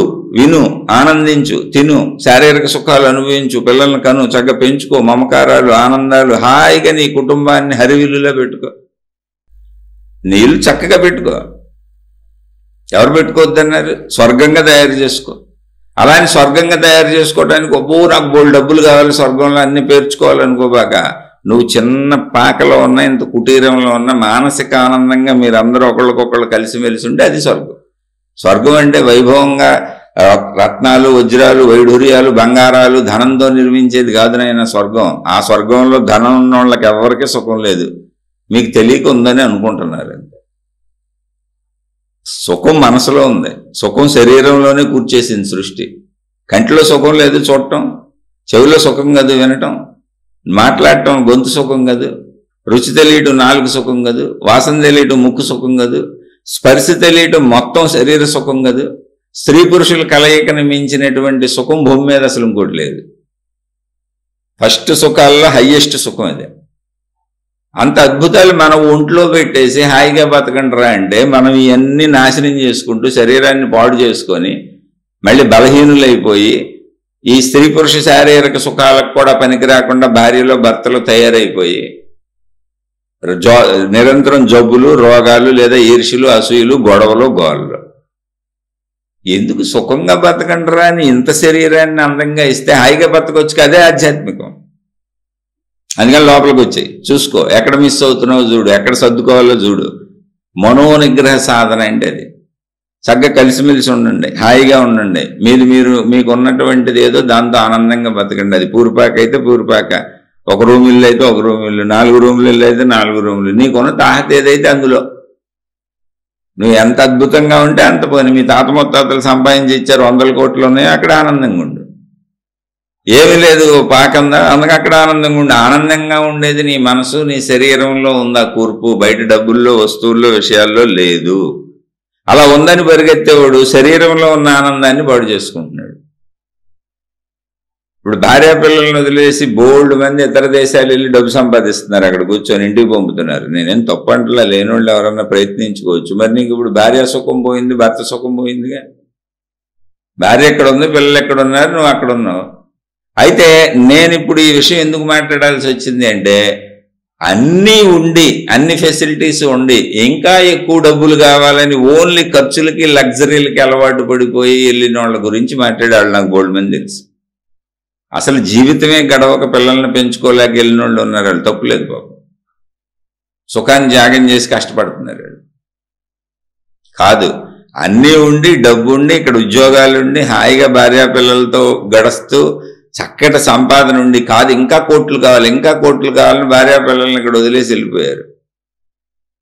ఇప్పుడు భార్య సుఖం పోగొట్టుకున్నాడు, పిల్లల సుఖం పోగొట్టుకున్నాడు, వీళ్ళేమో తండ్రి సుఖం పోగొట్టుకున్నారు, భర్త సుఖం ఆమె పోగొట్టుకుంది. కానీ వాళ్ళందరికీ ఇష్టం, డబ్బు ఇష్టం అంతే. అలా బోల్డ్ మంది తెలిసిన. నేనేం చేయను, నేనేం చేయట్లే. ఆధ్యాత్మికత చెప్పేది ఒక జ్ఞానాన్ని అందిస్తుంది. అందుకే చెప్పా, మనోశుభ్రతకి జ్ఞానము, మనోనిగ్రహ సాధనకి, మనసు శుద్ధికి, అంతరంగ శుద్ధికి, అంటే మనోశుద్ధికి జ్ఞానం తప్ప ఇంకో దారి లేదు. శరీర శుద్ధికి మీకు చెప్పాను, మీరు ఎంత విశ్రాంతి ఇస్తారో మీకు చెప్పాను. నిద్ర పట్టలేదు కానీ మీరు అలాగే పడుకోండి, టీవీలు చూడకండి, సెల్ ఫోన్లు చూడకండి, ఏమి చేయకండి. ఏమంటే ఆలోచనలు బోల్డ్ వచ్చేస్తున్నాయండి అంటారు, రానివ్వండి, మీరు అలా పడుకోండి. వస్తే రానివ్వండి, ఆలోచనలు కూడా వాటిది వస్తానే ఉంటాయి. ధ్యానంలోనూ వస్తాయి, తపస్సులోనూ వస్తాయి, నిద్రలోనూ వస్తాయి. మీరు నిద్రపోయినప్పుడు వచ్చే కళ్ళన్నీ ఆలోచనలేనండి. కాకపోతే కళ అంటున్నాం, అయ్యే ఆలోచనలే నిద్రలో. అటు జోలికి వెళ్ళకుండా వదిలేయండి, అవి వస్తూ ఉంటాయి, రానండి, అయ్యే కొంతకాలానికి అటంతటయ్యే పోతాయి, అని పట్టించుకోవద్దు. తగినంత విశ్రాంతి ఖచ్చితంగా బాడీకే ఉండాలి. లేకపోతే డిప్రెషన్లు, స్ట్రెస్లు, ఒత్తిళ్లు, చికాకులు, కోపాలు, అనవసరమైన భయాలు, ఆదుర్దాలు, కంగారులు ఇవన్నీ వస్తాయి. మీరు ఎంత విశ్రాంతిగా బాడీని ఉంచుతారో, అంటే 8 గంటలు చక్కగా నిద్రపోవాలి, కుదిరితే 9 గంటలు. ఇంకా మీకు సమయం ఉన్నోళ్ళైతే మిగిలిన సమయం ధ్యానాలు, తపస్సులతో విశ్రాంతి పెట్టుకోండి. అంటే కుటుంబ జీవితం పాడు చేసుకొని కాదు, అలా పాడు చేసుకుంటే రాదు. ఎందుకంటే మనసులో నేను ఒకటి వదిలేసి ఒక చోటకు వచ్చాననే భావన ఉంటుంది, మనసుకు అన్నీ తెలుసు. ధర్మాలన్నీ నిర్వర్తించి వచ్చేలా కూర్చున్న వాళ్ళకే మనసు పనిచేస్తుంది సరిగ్గా. లేకపోతే మనసుకు తెలుసుగా ధర్మాలు వదిలిపెట్టి వచ్చాను, నేను చేయకుండా వచ్చానని, అప్పుడు మీ ఆధ్యాత్మిక సాగరం కూడా సాగదు. అందుకని కరెక్ట్గా ఉండండి, బాధ్యతగా ఉండండి, ధర్మంగా ఉండండి. ఇదే మహాత్ములు చెబుతుంది. మనోనిగ్రహ సాధన అనేది పెద్ద గొప్ప విషయం కాదు. మనసు శుభ్రతకి జ్ఞానం అవసరం, శరీర శుభ్రతకి, అంతరంగంలో శరీర శుభ్రతకి విశ్రాంతి అవసరం, బాహ్య శరీర శుభ్రత మీరు జాగ్రత్తగా చేసుకోవాలి. అలాగే మలమూత్ర విసర్జనలు ఇవన్నీ కూడా జాగ్రత్తగా సంపూర్ణంగా జరగాలి. దానికి అవసరమైనటువంటి ఆహారం చక్కగా తీసుకోవాలి. పళ్ళు ఫలాలు ఇవన్నీ జాగ్రత్తగా తిని చక్కగా మల విసర్జన మూత్ర విసర్జన పర్ఫెక్ట్గా ఉండేలా చూసుకోవాలి. ఇదంతా మీరు చేసుకోవాలి. ఇదంతా ఆధ్యాత్మికమే, ఇదేం భౌతికం కాదు. అలా మీరు మీ లోపలికి వచ్చి మిమ్మల్ని మీరు మొత్తంగా బాహ్య శరీరంగా, అంతరంగ ఆలోచనలుగా, గుణంగా, మనసుగా మొత్తం పరిశీలించుకుంటూ మిమ్మల్ని మీరు గమనించుకుంటూ ఉండటమే ఆధ్యాత్మికత. ఈ గమనికలో మీరు చేసే పనుల్లో ఎక్కువ ఏది చేస్తున్నారు? ఇప్పుడు మనసు ఊరికి ఆలోచిస్తుంది, ఎవరి గురించో వచ్చింది, పలానోళ్ళు అలా చేశారు ఇలా చేశారని ఆలోచన వచ్చింది. ఏమొద్దు, నాకు వద్దు ఈ ఆలోచన అని చెప్పండి. మీతో మీరు మాట్లాడుకోండి. ఆలోచనలు అంతకుముందు అలవాటు చేసాం, ఊరిని కూర్చొని ఆలోచించడం. వద్దు, నేను ఆలోచించను, ఎందుకు నాకు అనవసరం ఆలోచించను. ఆలోచనలు అనవసరం ఆగలేదా? మీకు నచ్చిన దేవుడి పేరు, దేవుడి నామం ఏదో చేసుకోండి, మంత్ర జపమో ఇంకోటో, మీకు ఏది ఉంటే అది. అందుకని ఆ విధానాలు తెచ్చారు. ఆలోచనలను ఆపలేకపోతే, మౌనంగా ఉంచలేకపోతే అప్పుడు దానికి ప్రత్యామ్నాయంగా హాని లేని తెచ్చారు. హాని లేని ఏంటి? దైవనామాలు, దైవ జపాలు. హాని లేదుగా, అందులో హాని ఉంది. చక్కగా తలుచుకుంటే ఇంకా ధైర్యం కూడా వస్తుందిగా, అలా చేసుకోండి. లేదు ఆపగలిగారు, విశ్రాంతిగా కూర్చోండి, అసలు ఏం చేయకండి, అలా ప్రశాంతంగా కూర్చోండి. ఇంకా కావాలంటే మీ చుట్టూ ఉన్న ఖాళీలో కలిసిపోండి. మీ చుట్టూ ఖాళీ ఉంది, అనంత సర్వవ్యాపక ఆకాశం ఉంది, అదే అనంత ఆత్మశక్తి. ఈ విషయం తర్వాత తెలుస్తుంది, అనేక శీర్షికల్లో మాట్లాడుకుంటున్నాం. మన లోపల ఉన్న ప్రాణశక్తి, బయట ఉన్న అనంత సర్వవ్యాపక ఆత్మశక్తి ఒక్కటే. ఇది మనం అనుభవం పొందినాక కానీ తెలీదు. అందుకని మీరు కూర్చొని ఒకవేళ నాకు ఆలోచనలు ఆగట్లేదు అనుకుంటే, ఈ ఖాళీలో కరిగిపోతున్నట్టుగా, కలిసిపోతున్నట్టుగా ఈ అనంత సర్వవ్యాపక ఆకాశ స్థితిని భావించుకోండి. అంటే ఖాళీ అంతే. ఆలోచనకి ఖాళీనివ్వండి. అంటే ఇప్పుడు మీ ఆలోచన ఖాళీగా ఉండాలి. అందులో వస్తువు ఉండదు, విషయం ఉండదు, మనిషి ఉండదు, రూపం ఉండదు, దృశ్యం ఉండదు. ఆలోచనకి ఖాళీనివ్వండి. అది ఆగకపోతే, లేదు పట్టించుకోకుండా ఉండగలిగితే ఉండండి. మొత్తం బాధ్యతలు, కుటుంబ బాధ్యతలన్నీ నిర్వర్తించి కాసేపు ఇలా అలవాటు చేసుకోండి. మనోనిగ్రహ సాధన అనేది ప్రత్యేకంగా ఏంటంటే, అసలు ఎంత మాట్లాడొచ్చు, నేను ఎందుకు ఇప్పుడు మాట్లాడుతున్నారు, ఎందుకు అనవసరంగా మాట్లాడానే అని మీరు మాట్లాడిన వాటిలో మీరు చెక్ చేసుకోండి. ఎప్పుడు తర్వాత పర్వాలేగా, మీరు ఇలా ఒక 10 సంవత్సరాలు పొరపాట్లు చేసుకుంటూ వెళ్ళిపోయిన నష్టమేం లేదు ఇందులో. ఒక రోజు 2 రోజులు కాదు, ముందే చెప్పాను నేను. ఏమండి మళ్ళీ అనుకుంటున్నాను కానీ కుదరట్లేదు, ఒక రోజులో కుదిరే కాదు. మీరు అలా అనుకోండి, మళ్ళీ పొరపాటు జరగనివ్వండి, ఏం పర్వాలేదు. అలా ప్రతి విషయంలో మాట్లాడేదాంటో, ఆలోచించేదాంటో, చూసేదాంటో, వినేదాంటో, తినేదాంటో, ప్రతి దాంట్లోనూ మీరు ఎరుకతో, గమనికతో చేయండి ఈ రోజు నుంచి. అదే మనోనిగ్రహ సాధన. ఎరుకతో, గమనికతో చేసి, ఆ చేసేసినాక అరే అనవసరంగా 4 మాటలు ఎక్కువ మాట్లాడాను, వేస్ట్ మాటలు మాట్లాడాను, అనవసరంగా వాళ్ళ గురించి ఎలాగ చెప్పానే, ఎందుకు చెప్పాను, పాత అలవాటు వచ్చేసింది, ఎందుకు ఈ ఉపయోగం లేదు కదా, ఇది తెలిస్తే ఇప్పుడు గొడవలు అవుతాయి, అక్కడ మాటలు ఎక్కడ, ఇక్కడ మాటలు అక్కడ, ఎందుకు? అలా మీరే చెప్పుకోండి, మీకు మీరే చెప్పుకోవాలి. మీకు మీరే గురువు, మీకు మీరే శిష్యుడు, మీకు మీరే వైద్యుడు, మీకు మీరే రోగి. ప్రిస్క్రిప్షన్ అంతా మీ దగ్గరే ఉంది, మీ మనసులోనే ఉంది. ఆ ప్రిస్క్రిప్షన్ మనసులో ఉన్నది మీకు తెలియజేసేదే ఆధ్యాత్మికత. అదే ఆత్మజ్ఞానం, అదే ఆధ్యాత్మిక చదువు. దాన్ని మహాత్ములు అందించారు, ఎలా ట్రీట్మెంట్ చేసుకో నీకు నువ్వని. భక్తి మిమ్మల్ని ఎప్పటికైనా ఆధ్యాత్మికతలోకి తీసుకొస్తుంది. భక్తి అంటే బాహ్యంలో జరిగేది, ఆధ్యాత్మికత అంటే మీ అంతరంగంలో జరిగేది. అంతే, ఏం లేదు. అది అందులోంచి, భక్తి మిమ్మల్ని అందులోంచి మీ లోపలికి పడేస్తుంది అంతే తీసుకొచ్చి. అలా చూసుకోండి. ప్రతిదీ ఆలోచిస్తున్నాను, ఊరికినే ఆలోచనలు వస్తున్నాయి. ఇప్పుడు నేను మీతో మాట్లాడుతానా, లక్షల కోట్ల ఆలోచనలు వస్తాయి నాకు ఊరికినే, బోల్డ్ వస్తాయి. మరి నేను 55 ఏళ్ల జీవితం గడిపే బోల్డ్ ఘర్షణలో, జీవితంలో అసలు నాకు ఎన్ని ఘర్షణలో, నాకు నా 5వ ఏటో 6వ ఏటో మా అమ్మగారు చనిపోయారు. ఎన్ని వంకర్ల మలుపులతో వెళ్ళిందో నా జీవితం, అసలు ఏం చెప్పను మీకు. ఇప్పుడు నాకు భార్య పిల్లలు ఉన్నారు, నా భార్య, నాకు 2 పిల్లలు ఉన్నారు. 3 సంవత్సరాల క్రితం జీవితకాల మౌనం పెట్టుకుని ఇప్పుడు 4వ సంవత్సరం నడుస్తుంది. జీవితకాల మౌనం పెట్టుకుంది నేను అసలు ఆధ్యాత్మికత మీద ఇంట్రెస్ట్తో కాదు, సాధనలు చేయాలని కానే కాదు. ఆధ్యాత్మికత చిన్నప్పటి నుంచి తెలుసుకుంటూ వస్తుంది నా ఊహ వచ్చిన కానీ. కానీ నేను జీవితకాల మౌనం పెట్టుకుని దానికోసం కాదు. నా కుటుంబంలో వచ్చిన సమస్యలను నేను ఎదుర్కోలేక, పరిష్కరించుకోలేక, యుద్ధాలు చేయకూడదు, ప్రశాంతంగా ఉందాం మనం అని, తప్పుకుందామని మొత్తం ధనంతో సహా, విషయాలతో సహా అన్నీ వదిలేసి మా జీవితకాలం మౌనం పెట్టుకొని పక్కకు వచ్చాను. ఇప్పుడు నేను బతకడానికి సరిపోయినంత ధనం కూడా నా దగ్గర లేదు. ఎన్ని ఆలోచనలు వస్తాయి, అందుకు చెప్పాను. ఎన్ని ఆలోచనలు వస్తాయి, నాకు ఎన్ని ఆదుర్దాలు ఉంటాయి, ఎన్ని బాధలు ఉంటాయి, ఎన్ని కంగారులు ఉంటాయి. 55 ఏళ్ల వయసు వచ్చేసింది. శారీరక అనారోగ్యాలు ఉన్నాయి, నాకు షుగర్ ఉంది, గ్యాస్ ఉంది, రకరకాల బోల్డ్ ప్రాబ్లమ్స్ ఉన్నాయి. ఎన్ని ఇప్పుడు మీకు చెప్పేందుకు ఏముంది అందులో ఉపయోగం? నా భార్యకి షుగర్ ఉంది, ఆమెకి బోల్డ్ బాధలు ఉన్నాయి. నా పిల్లలు చదువుకుంటున్నారు, ఇంక సెటిల్ అవ్వలేదు. నేను అన్నీ వదిలేశాను, వృత్తి వ్యాపారాలు ఏమీ లేవు, మొత్తం వదిలేశాను. ఎందుకంటే కుటుంబంతో పరంపరగా వచ్చినాయి, సంవత్సరాల నుంచి అదే చేస్తున్నాం. ఘర్షణలు వచ్చినాయి, పట్టుకెళ్ళిపోయాను. అలానే ఘర్షణలు వచ్చినాయి, నన్ను ఎవరు అనలేదు, నన్ను ఎవరు ఇబ్బంది పెట్టలేదు, నన్ను మోసం చేసిన వాళ్ళు ఎవరూ లేరు. నేను ప్రశాంతంగా పక్కకు వచ్చాను. అందరూ మంచోళ్ళే, నా కుటుంబ సభ్యులే కాదు, ఈ రోజు వరకు నా జీవితంలో నాకు తారసపడినటువంటి ప్రతి వ్యక్తి మంచోడే. ఏదో ఒకటి నేర్పెళ్ళాడు, ఏదో ఒకటి మంచి చేసి వెళ్ళాడు. స్త్రీలైనా, పురుషులైనా, బంధువులైనా, కుటుంబ సభ్యులైనా, ఎవరైనా అందరూ నాకు మేలే చేసి వెళ్ళారు, ఏదో ఒకటి నేర్పెళ్ళారు, ఏదో ఒక మంచి చేసి వెళ్ళారు. కానీ జీవిత పరిస్థితులు అలా ఉంటాయి. వచ్చిన పరిస్థితులు మౌనం పెట్టుకున్నా అంటే ఇది ఎందుకు చెబుతున్నానంటే ఆలోచనలు ఆగలేదు, నేనేదో అన్నీ బాగుండు కూర్చొని చెబుతున్నాను అనుకుంటున్నారేమో. మీ అందరికంటే ఎక్కువ కష్టాలు ఉన్నాయి,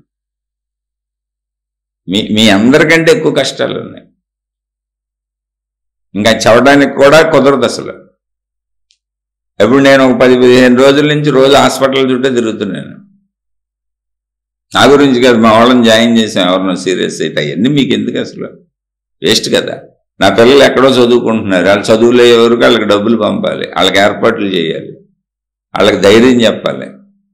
నాకెవరూ లేరు, జీవితకాలం మౌనం పెట్టుకు కూర్చున్నాను. అంటే ఇది ఎందుకు చెబుతున్నానంటే ఆలోచనలు రావు అనుకుంటున్నారు, అయినా మీకు శీర్షికలు చెబుతున్నాను, మీతో మాట్లాడుతున్నాను. కాదు, మనోనిగ్రహ సాధన మనమే చేసుకోవాలి. ఏం చేస్తాం? ఇప్పుడు జబ్బు నేను తగ్గించలేను కాబట్టి మా వాళ్ళు ఎవరో నా మీద ఆధారపడి మా ఇంట్లోనే ఉన్నవాళ్ళు ఉన్నారు, తీసుకెళ్ళి హాస్పిటల్లో జాయిన్ చేశాను. ఏం చేయను? ఇంకా అక్కడ తిరుగుతున్నాను. ఇప్పుడు మౌనం అంటే కుదరదుగా, అందుకని వెళ్ళి తిరుగుతున్నాను, మాట్లాడుకుంటున్నాను డాక్టర్తో. మరి తప్పదు, అది నా బాధ్యతలకు నేను మాట్లాడతాను, మరి చెయ్యాలిగా. మిగిలిన లేదు, మనుషులతో సంబంధం లేదు. మళ్ళీ నా పిల్లలు అవన్నీ చేసుకోవాలి. అందుకని అందరికీ అన్ని సమస్యలు ఉన్నాయండి. నాకు అనారోగ్య బాధలు ఉన్నాయి, శారీరక బాధలు ఉన్నాయి, మానసిక బాధలు ఉన్నాయి, కుటుంబిక బాధలు ఉన్నాయి, సామాజిక బాధలు ఉన్నాయి, ఆర్థిక బాధలు ఉన్నాయి. ఒక మనిషికి ఎన్ని రకాలు ఉంటాయో అన్నీ ఎక్కువగానే ఉన్నాయి, తక్కువగా కూడా లేవు. ఇది ఏంటి ఇప్పుడు ఏమవుద్ది అవన్నీ ఎదుర్కొంటే వెళ్ళటమే. ఏడిస్తే అన్న వస్తుందా? ఇప్పుడు ఎవరికైనా ఉంటాయి, మనిషి అన్న ప్రతివాడికి ఉంటాయి. కొంచెం జాగ్రత్తగా అందులో సరైన జీవన విధానం జీవించుకుంటూ వెళ్తే ఇంకే ప్రాబ్లం లేదు. ఇప్పుడు అందులో సరైన జీవన విధానం జీవించుకుంటూ వెళ్ళామనుకో ప్రాబ్లమే లేదు. వస్తాయి, సమస్యలు వస్తాయి. మన పెద్దోళ్ళు ఉంటారు, వాళ్ళు అలాగ అనారోగ్యాలకు గురవుతూ ఉంటారు. మన కళ్ళ ముందు ఎంతమంది వెళ్ళిపోతూ ఉంటారు, ఎంతమంది వెళ్ళిపోయారు మా వాళ్ళు. రేపు మనము వెళ్ళిపోతాం. ఇది ఒక వాస్తవ సత్యం. సత్యాన్ని అంగీకరిస్తూ మనసుని, మనోనిగ్రహ సాధన అంటే ఏంటి? మనసుని ఎంతవరకు ఉంచాలో అంతవరకు ఉంచు.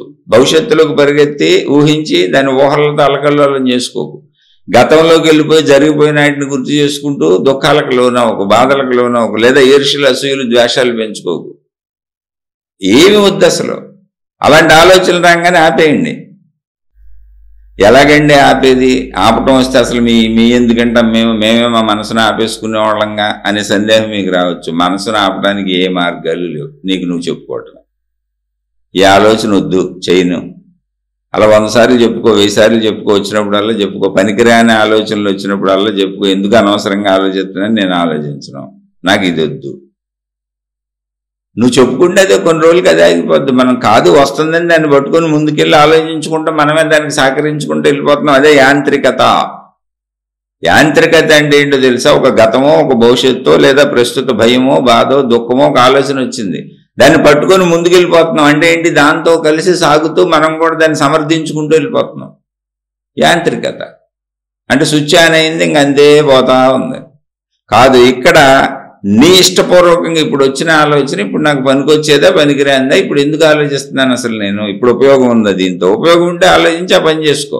ఉపయోగం లేదు, ఉపయోగం లేని ఆలోచనలు నేను చేయను. గతంలోకి వెళ్ళను, భవిష్యత్తులోకి పరిగెత్తను. ఇప్పుడు కూడా ఉపయోగం లేని అనవసరపు మాటలు మాట్లాడను, అనవసరపు ఆలోచనలు చేయనని నీకు నువ్వు చెప్పుకుంటూ ఉండు. ఆలోచనలు రాగానే చెప్పుకో. అదే మనోనిగ్రహ సాధన, ఇంకేం లేదు. ఏది వచ్చినా సరే అది. అలానే ఇంటి విషయాలు వచ్చినాయి, లేదా కుటుంబ సంబంధ విషయాలు వచ్చినాయి, చక్కగా భార్య ఉంది, కబుర్లు చూద్దాం అనిపించింది, చెప్పుకో, తప్పే ఉంది అందులో. దానికి అనవసరపు సాధన అని మేము అనుకోక్కర్లే. ఎవడు చెప్పాడు నీకు? కబుర్లు చెప్పుకోమనే కదా భార్యాభర్తలకు పెళ్లి చేసింది, స్త్రీ పురుషులకు వివాహం చేసింది. ఎందుకు? కబుర్లు చెప్పుకుంటూ జీవితకాలం జీవించండి అని చెప్పుకో. మళ్ళీ మీ ఇద్దరు కబుర్లో పక్కింటోళ్ళు, ఎదురింటోళ్ళు, ఆడు ఎలా చేసాడు, ఈడు ఎలా చేసాడు అని పనికిరాని చెత్త మాట్లాడుకొని బుర్రపాటు చేసుకోబారు. మీ ఇద్దరి అన్యోన్యతను పెంచుకోండి. మీ పిల్లల గురించి మాట్లాడుకోండి, మీ అన్యోన్యతను పెంచుకోండి, ఒకళ్ళ పట్ల ఒకళ్ళు ప్రేమానురాగాలు పెంచుకోండి, పంచుకోండి, హాయిగా బతకండి, ఇల్లు సుఖంగా స్వర్గంలో చేసుకోండి. అలా పనికిరాని ఆలోచనలు నువ్వు ఆపుకోవటం ఏం లేదు, గుర్తుంచుకోవటమే. నీ లోపలికి నువ్వు వస్తే తెలిసిపోద్ది నీకు. ఇప్పుడు కోపం వస్తుంది, సరే ఏదో వాళ్ళు తప్పే చేశారు, నాకు కోపం వస్తుంది, అందాం అనిపిస్తుంది, పోనీ ఆగితే ఏమైంది? నువ్వే ఒకసారి నీ మనసుకు చెప్పుకో, పోన్లే అనపోతే ఏమైందిలే, వదిలే, ఇప్పుడు అరిసినా అదే, అరవపోయినా అదే, ఏముంది, నా కోపాన్ని ప్రకటించుకోవడం తప్ప అని ఆపుకో. అదే మనోనిగ్రహ సాధన. కోరిక వచ్చింది, అధర్మ కోరిక, లేదా ఇప్పుడు కోరిక తీర్చుకునే అవకాశం లేదు, ఏమంటే చెప్పుకో. ఎందుకు ఎప్పుడు తీర్చుకునే కోరిక లేక ఇందులో కొత్త ఏమన్నాయి? వాళ్ళు ఇప్పుడు అవకాశం లేదు, అవకాశం లేనప్పుడు ఎందుకు దుఃఖపడిపోయి బాధపడిపోయి ఎంపర్లాడిపోవడం ఎందుకు? ఆపుకో. మనోనిగ్రహ సాధన. అలా మనోనిగ్రహ సాధన అనేది ప్రత్యేకంగా ఏమి ఉండదు. నీకు నువ్వు చెప్పుకో, నిన్ను నువ్వు గమనించుకుంటే అసలు నీకు తెలుస్తుంది ముందు ఈ విషయం. పూర్తిగా నిన్ను నువ్వు చూడు. నిన్ను నువ్వు చూడాలంటే జ్ఞానం అనే అర్థం తప్ప ఇంకో దారి లేదు. బాహ్య అర్థము నీ ప్రతిబింబాన్ని, బాహ్య రూపాన్ని చూపిస్తుంది. జ్ఞానార్థము నిన్ను, నీ అంతరంగాన్ని నీకు చూపిస్తుంది. జ్ఞానార్థాన్నే మనకు మహాత్ములు ప్రసాదించారు. జ్ఞానము తప్ప ఇంకో దారే లేదు. ఆధ్యాత్మికత అంతా జ్ఞాన రూపమే. ఆధ్యాత్మికత అంతా జ్ఞాన రూపము, నీ వ్యక్తిగతము, భావరూపము, ఊహాత్మకము. అది నీకు పదార్థంగా దొరికేది కాదు. అలా ఏ విషయం నీ మనసులో వచ్చినా ఇది నాకు వద్దు, ఇది నేను ఇప్పుడు చెయ్యను, ఇలా నేను ఆలోచించను అని నీకు నువ్వు చెప్పుకో. అలా కొన్నాళ్ళకి ఆగిపోతాయి. ఆగవు అసలు చెప్పుకుంటే. ఇప్పుడు కొన్నాళ్ళకి మొత్తం ఆగక్కర్లేదండి. ఇప్పుడు నాకు కోపం వచ్చింది, నేను ఇప్పుడు కోపకేం తప్పే, నా ఎదురోళ్ళదే తప్పు, నా కోపం కరెక్టే. కానీ ఇప్పుడు నేను అనటం వల్ల వచ్చిన ఉపయోగం ఏంటి? వాళ్ళని తిట్టడమో, అరవటమో, కరవటం వలన ఉపయోగం ఏంటి? ఉపయోగం లేదు కదా. ఎందుకు అనే సర్లే వద్దులే ఆపుకుందామని వాళ్ళకి సౌమ్యంగా చెప్పి సర్లే రండి ఓకే అనేసి వెళ్ళిపోతే ఇప్పుడు ఏంటి నష్టం అని నీ మనసుకు ఒకసారి చెప్పు. నష్టమేంటి, నన్ను అలా అంటారు ఎలా అంటారు, ఇప్పుడు అనబోతే అలాగని నీకు ధర్మాలు నువ్వే చెప్పుకున్నావు అనుకో, నువ్వు యాంత్రికం, దాన్ని పట్టుకు పరిగెత్తావు. నువ్వు దాన్ని పట్టుకు పరిగెత్తావు, అదే యాంత్రికం. కోపాన్ని పట్టుకు పరిగెత్తావు, యాంత్రికం. అది నిన్ను ఈడ్చుకుపోయింది. కోపం వచ్చింది, నిన్ను ఈడ్చుకుపోయింది. ఇప్పుడు నువ్వు వెళ్ళిపోయినప్పుడు ఏమైంది? కోపాన్ని సమర్థించావు. నువ్వు కోపాన్ని సమర్థించావు, తెలుసుకోండి. అలాగే స్వార్థం వచ్చింది, సమర్థించావు. కోరిక వచ్చింది, సమర్థించావు. మోసం వచ్చింది, సమర్థించావు. అన్యాయం వచ్చింది, సమర్థించావు. ఇలా నువ్వు ఏ చెత్త ఆలోచన వచ్చినా దాన్ని పట్టుకు ముందుకెళ్ళినప్పుడు సమర్థించావు. కాదు, ఇది చెత్త ఆలోచన, పనికిరాని ఆలోచన, ఉపయోగం లేని ఆలోచన అని తెలిసినప్పుడు దాన్ని పట్టుకు ముందుకెళ్ళకో. ఇది నాకు వద్దు, నేను చేయనని అక్కడ ఆగిపో. నీకు నువ్వే చెప్పుకో, నేను చేయను, కోపగించుకోను, పనికిరాని కోరికలు తీర్చుకోను, పనికిరాని డబ్బు ముట్టుకోను, అనవసరమైన విషయాలకు వెళ్ళను, ఎవడెవడ గురించి నాకు అనవసరం ఆలోచనలు వస్తున్నాయి కానీ నాకు అనవసరం చేయను, ఈర్ష్య అసూయ ద్వేషాలు పెంచుకోను, అసలు చెడుని నేను చూడను వినను, నాకు అనవసరం, ఇన్నాళ్ళు నాకు తెలియక వెళ్ళాను, ఇప్పుడు నేను మనోనిగ్రహ సాధన అనే దీక్షలో ఉన్నాను, నేను ఆధ్యాత్మిక సాధనలో ఉన్నాను, నన్ను నేను చూసుకుంటున్నాను, ఏమీ లేదు, నన్ను నేను కరెక్ట్గా ఉంచుకుంటాను. అనవసరమైంది ఏది చేయను, ఎందుకంటే నాకు తెలుసు నా లోపల ఏది అనవసరమో ఏది అవసరమో. ఇప్పుడు ఇది వెళ్ళి నువ్వు ఒక గురువునో ఒక దేవుణ్ణో ఒక మహాత్ముడినో అడుగుతానన్నావు, నీకు నీ లోపల ఆయనకే తెలుసు నీకు ఎప్పుడు వస్తుందో. నీకు రాబోయే ఆలోచనలన్నీ అందరికీ తెలిసిపోతాయి పోయి చెప్పటానికి. నువ్వు వెళ్ళి నీకు వచ్చిన ఒక ఆలోచన చెబుతావు, ఆ ఆలోచనకి ఏదో ఒకటి చెప్పగలుగుతారు పోనీ మంచోళ్ళు అయితే. నిజంగా వాళ్ళు మంచోళ్ళు అయితే ఎందుకు లేవయ్యా గొడవలు పడతాం పోన్లే వదిలే అంటారు, అది అయిపోయింది. మళ్ళీ తర్వాత నీకు వేల ఆలోచనలు వస్తాయిగా. వేల ఆలోచనలు వెనకాల నీకు చెప్పేవాళ్ళు ఎవరు? నీకు నువ్వే చెప్పుకోవాలి. అదే ఆధ్యాత్మికత. నిన్ను నువ్వు గమనించుకుంటూ, నిన్ను నువ్వు పరిశీలించుకుంటూ, నీ లోపల నువ్వు చూసుకుంటూ, నీ ప్రతి కదలికని మూమెంట్ని చూసుకుంటూ అనవసరాలను ఆపడమే మనోనిగ్రహ సాధన. అనవసరం అంటే ఏంటి? అవసరానికి తిను, అవసరానికి చూడు, తగినంత చూడు, అన్నీ అనుభవించు, అన్నీ హాయిగా ఉండు, సంతోషంగా ఉండు, ఏది వ్యసనం చేసుకోకు. వ్యసనం అనగానే నీ బుద్ధి చెప్పుద్ది, ఇప్పుడు ఇక్కడ వ్యసనం ఏంది, ఎక్స్ట్రా చేస్తున్నా, ఎక్స్ట్రా మాట్లాడుతున్నా. నీ బుద్ధి చెప్పేస్తుంది నేను ఎక్స్ట్రా మాట్లాడుతున్నా, ఎక్స్ట్రా చూస్తున్నా, ఎక్స్ట్రా వింటున్నా, నేను పద్ధతి తప్పాను, నా మనసు గాడి తప్పుతుంది అని నీ బుద్ధే చెప్పుద్ది. నీ బుద్ధి చెప్పి నీ చేయబాకంతే. నీ బుద్ధి చెప్పుద్ది నువ్వు ఆధ్యాత్మికతలోకి వచ్చి కొంచెం ప్రశాంతంగా విశ్రాంతిగా కూర్చోవటం మొదలు పెడితే బయటున్న దేవుళ్ళ కంటే, బయటున్న గురువుల కంటే, బయట తిరుగుతున్నటువంటి అతిరథ మహారథులైనటువంటి జ్ఞానులు, యోగులు, అవధూతలు ఎవరు ఎన్ని పేర్లైనా చెప్పుకోండి, వీళ్ళందరికంటే గొప్పగా నీలో ఉన్న బుద్ధి నీకు చెప్పుద్ది. ఎందుకని? అది నీ బుద్ధి, నీలో ఉన్న బుద్ధి, నీలో పుడుతున్న ప్రతిదాన్ని పుట్టగానే చూస్తుంది. అది నేను ఎవరిని తక్కువ చేయడానికి చెప్పట్లా, నీలోది నీకు వెంటనే తెలుస్తుందిగా. పైగా ఆ బుద్ధిని తక్కువ చేసే ప్రశ్నే లేదు. ఎందుకో తెలుసా? ప్రతి మనిషిలో ఉన్న బుద్ధి అంశ భగవదంశ అని గ్రంథాలు మొత్తం చెప్పిన మహాత్ములందరూ చెప్పారు. ప్రత్యేకంగా భగవద్గీతలో శ్రీకృష్ణ భగవానుడు ప్రతి అంశలో, ప్రతి మనిషిలో బుద్ధి అంశ రూపంలో ఉన్నది నేనే అని చెప్పాడు. అంటే నీలో ఉన్న బుద్ధే నువ్వు వెతుకుతున్న దేవుడు. నువ్వు బయట దేవుడు దేవుడు దేవుడు అని తిరుగుతున్నావే, అది ఎవరో కాదు, నీలో ఉన్న బుద్ధే. నీలో ఉన్న బుద్ధి నీకు చెబుతుంటే నీలో ఉన్న దేవుణ్ణి చంపేసి బయట దేవుడి కోసం ఎదుగుతున్నావు. చాలా చిత్రంగా ఉంది, చూసావు. అసలు ఈ విషయం నీకు ఎవరు చెప్పారు? ఎవరు చెప్పరు. ఇప్పుడు ఈ గురువులు మహాత్ములు వీళ్ళందరూ నా వెనక తిరుగు నీకు మోక్షం వస్తుంది. నీకు మోక్షం రావడం ఏంటరా నాయన? సృష్టి నీలో ఆల్రెడీ భగవత్ శక్తిని పెట్టి పంపింది. నీలో ఉన్న ప్రాణశక్తి అదే. కొన్ని ప్రాణశక్తి నాకు తెలియచావదు, నేను శరీరం అనుకుంటున్నాను, నేను ఎలా బతుకుతానో నాకు తెలియదని అక్కో తమ్ముడో అన్న అనుకుంటారు మీరు. స్త్రీ పురుషులు ఎవరైనా అనుకోవచ్చు. మనలో ఉన్న బుద్ధి భగవదంశ, అందుకే తప్పు రైట్లు చెబుతుంది. అది ఆధ్యాత్మికం అంటే దాన్ని బతికించుకోవడం. అది చెప్పింది నువ్వు ఎక్స్ట్రా తింటంటే చెప్పుద్ది. అది ఎక్స్ట్రా తింటున్నావు చాలు అని ఆపి. నువ్వు ఎక్స్ట్రా మాట్లాడుతుంటే చెప్పుద్ది, అది ఎక్స్ట్రా మాట్లాడుతున్నావు అని. కొన్ని తర్వాత అన్నా చెప్పుద్ది, అప్పుడు ఆపలేవు, తర్వాత చూసుకో. ఇప్పుడు ఎందుకు తర్వాత చూసుకో అంటున్నానంటే, మనం కొంత ప్రయాణం చేసి వచ్చేసాం, అలవాటు పడిపోయాం, యాంత్రిక స్థితికి అలవాటు పడిపోయాం. మన మీద కంట్రోల్ మనకు పోయింది. ఇప్పుడు తెచ్చుకో కంట్రోల్, ఏం పర్వాలేదు. ఆధ్యాత్మికత జ్ఞానము ఇప్పుడు నీ మీద నీకు కంట్రోల్ తెచ్చుకునే విద్య అంతే. చదువు అది. ఆ చదువుకో. ఏంటి ఆ చదువు? ఏమీ లేదు. మనసు ఆలోచనలేక మనసు అంటే ఏంటి? ఆలోచనలే. ఆలోచనేక ప్రయాణించేది. ఒక ఆలోచన వచ్చింది, ఇది ఎంత చేయాలో అంతే చేయి. ఎక్కువ చేస్తున్నాను అనగానే నీ బుద్ధి చెప్పుద్ది, ఆ బుద్ధి చెప్పిన చోట ఆపేయి. తప్పు చేస్తున్నావని బుద్ధి చెప్పుద్ది, ఆపేయి, తప్పులు చేయకు.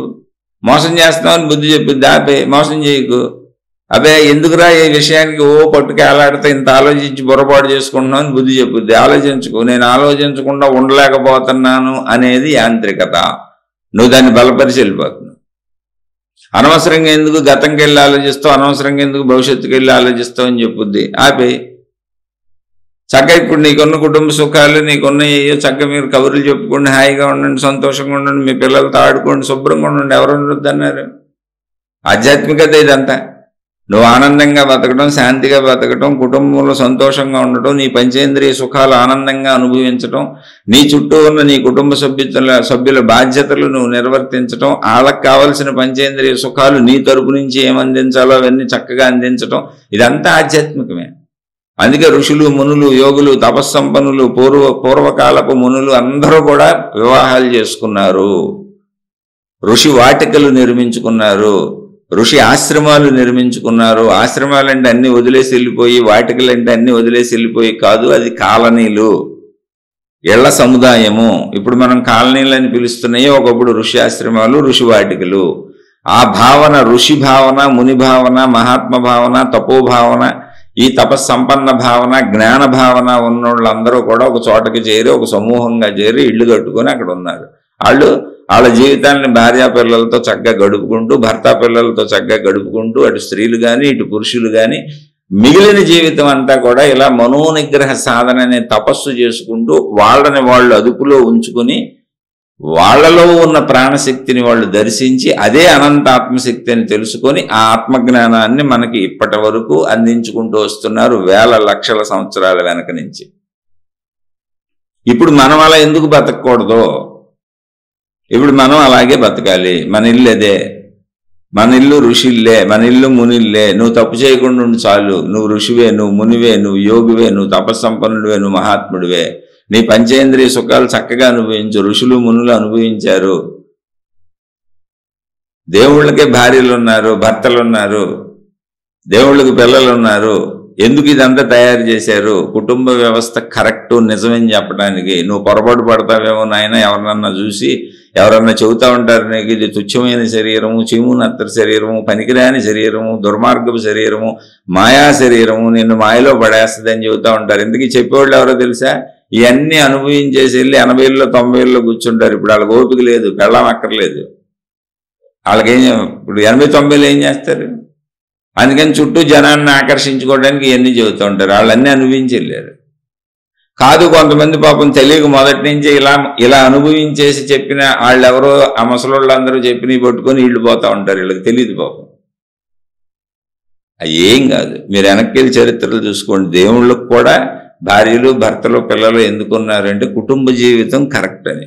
అందుకే మన శరీర నిర్మాణం అలా చేయబడింది. స్త్రీ పురుషులు విడివిడిగా ఉండి వాళ్ళు వివాహాలు చేసుకుని వాళ్ళకి పిల్లలు పుట్టేలా సృష్టి ఎందుకు చేసింది? అది కరెక్ట్ కాబట్టి. సృష్టి చేసేదంతా కరెక్ట్. ఆ కరెక్ట్లో చెడుకు వెళ్లకుండా వెళ్ళు నువ్వు, అంతే. ధర్మంగా నడు, మంచిగా నడు, చెడుకు వెళ్ళక. అదే మనోనిగ్రహ సాధన. ఎంత డబ్బు కావాలి? అధర్మంగా డబ్బు ఆలోచనలు వస్తున్నాయి, నేను చేయను. అధర్మ డబ్బు నేను తెచ్చుకోను, నాకు అక్కర్లేదు. నేను ఉన్నదాంతో ఉంటా, లేకపోతే ఆ చిరిగిపోయిన బట్టలు కట్టుకుంటా.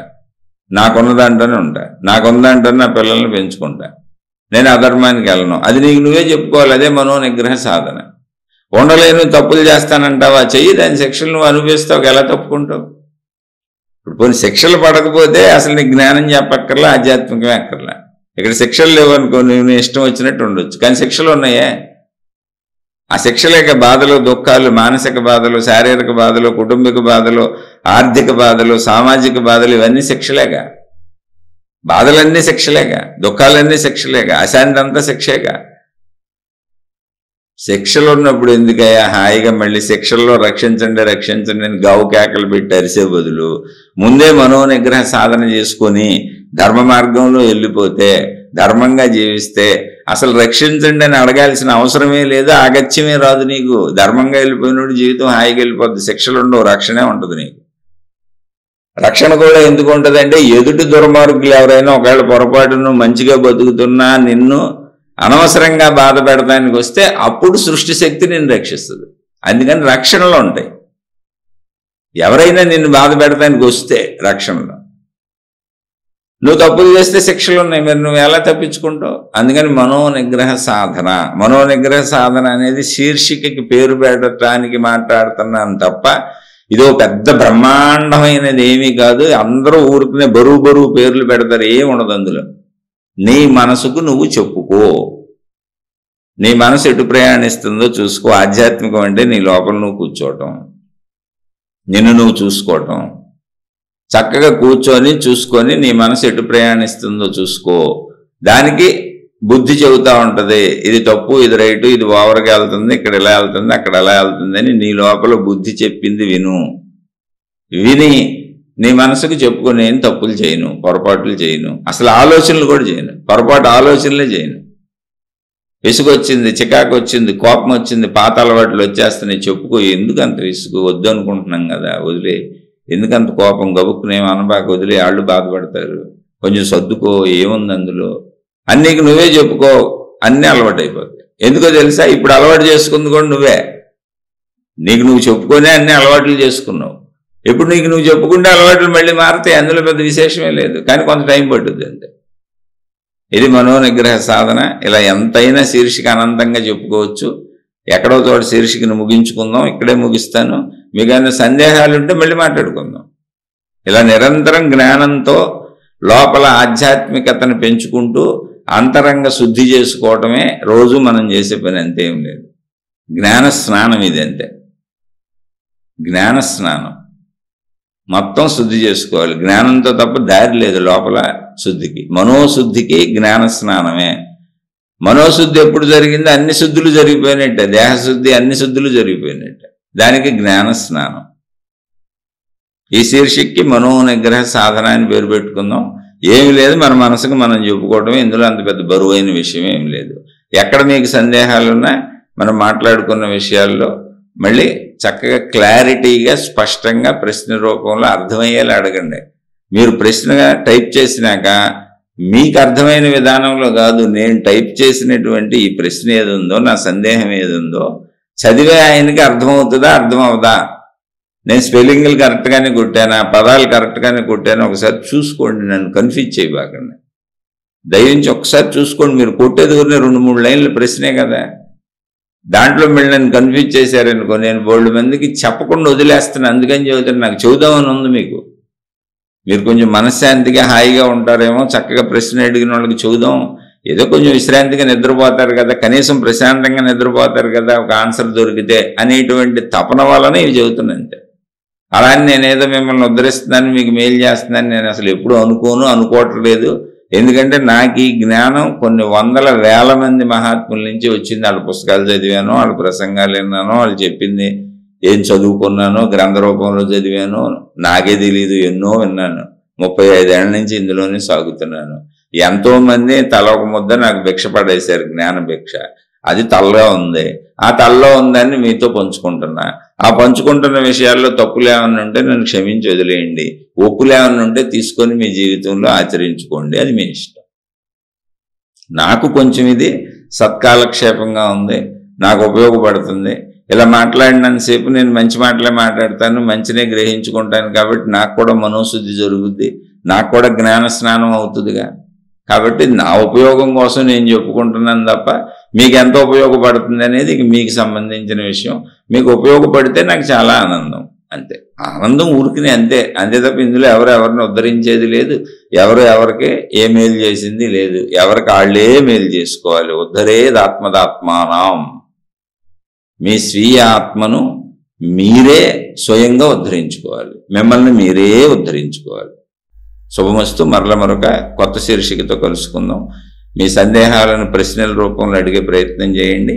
మీరు ఇందులో ఉన్న మంచి ఉంటే తీసుకుని ఆచరించే ప్రయత్నం చేయండి. ఆచరించకుండా ఎన్ని సంవత్సరాలు విన్నా మీకు ఉపయోగమేమీ ఉండదు. ఆచరణ మొదలు పెట్టండి.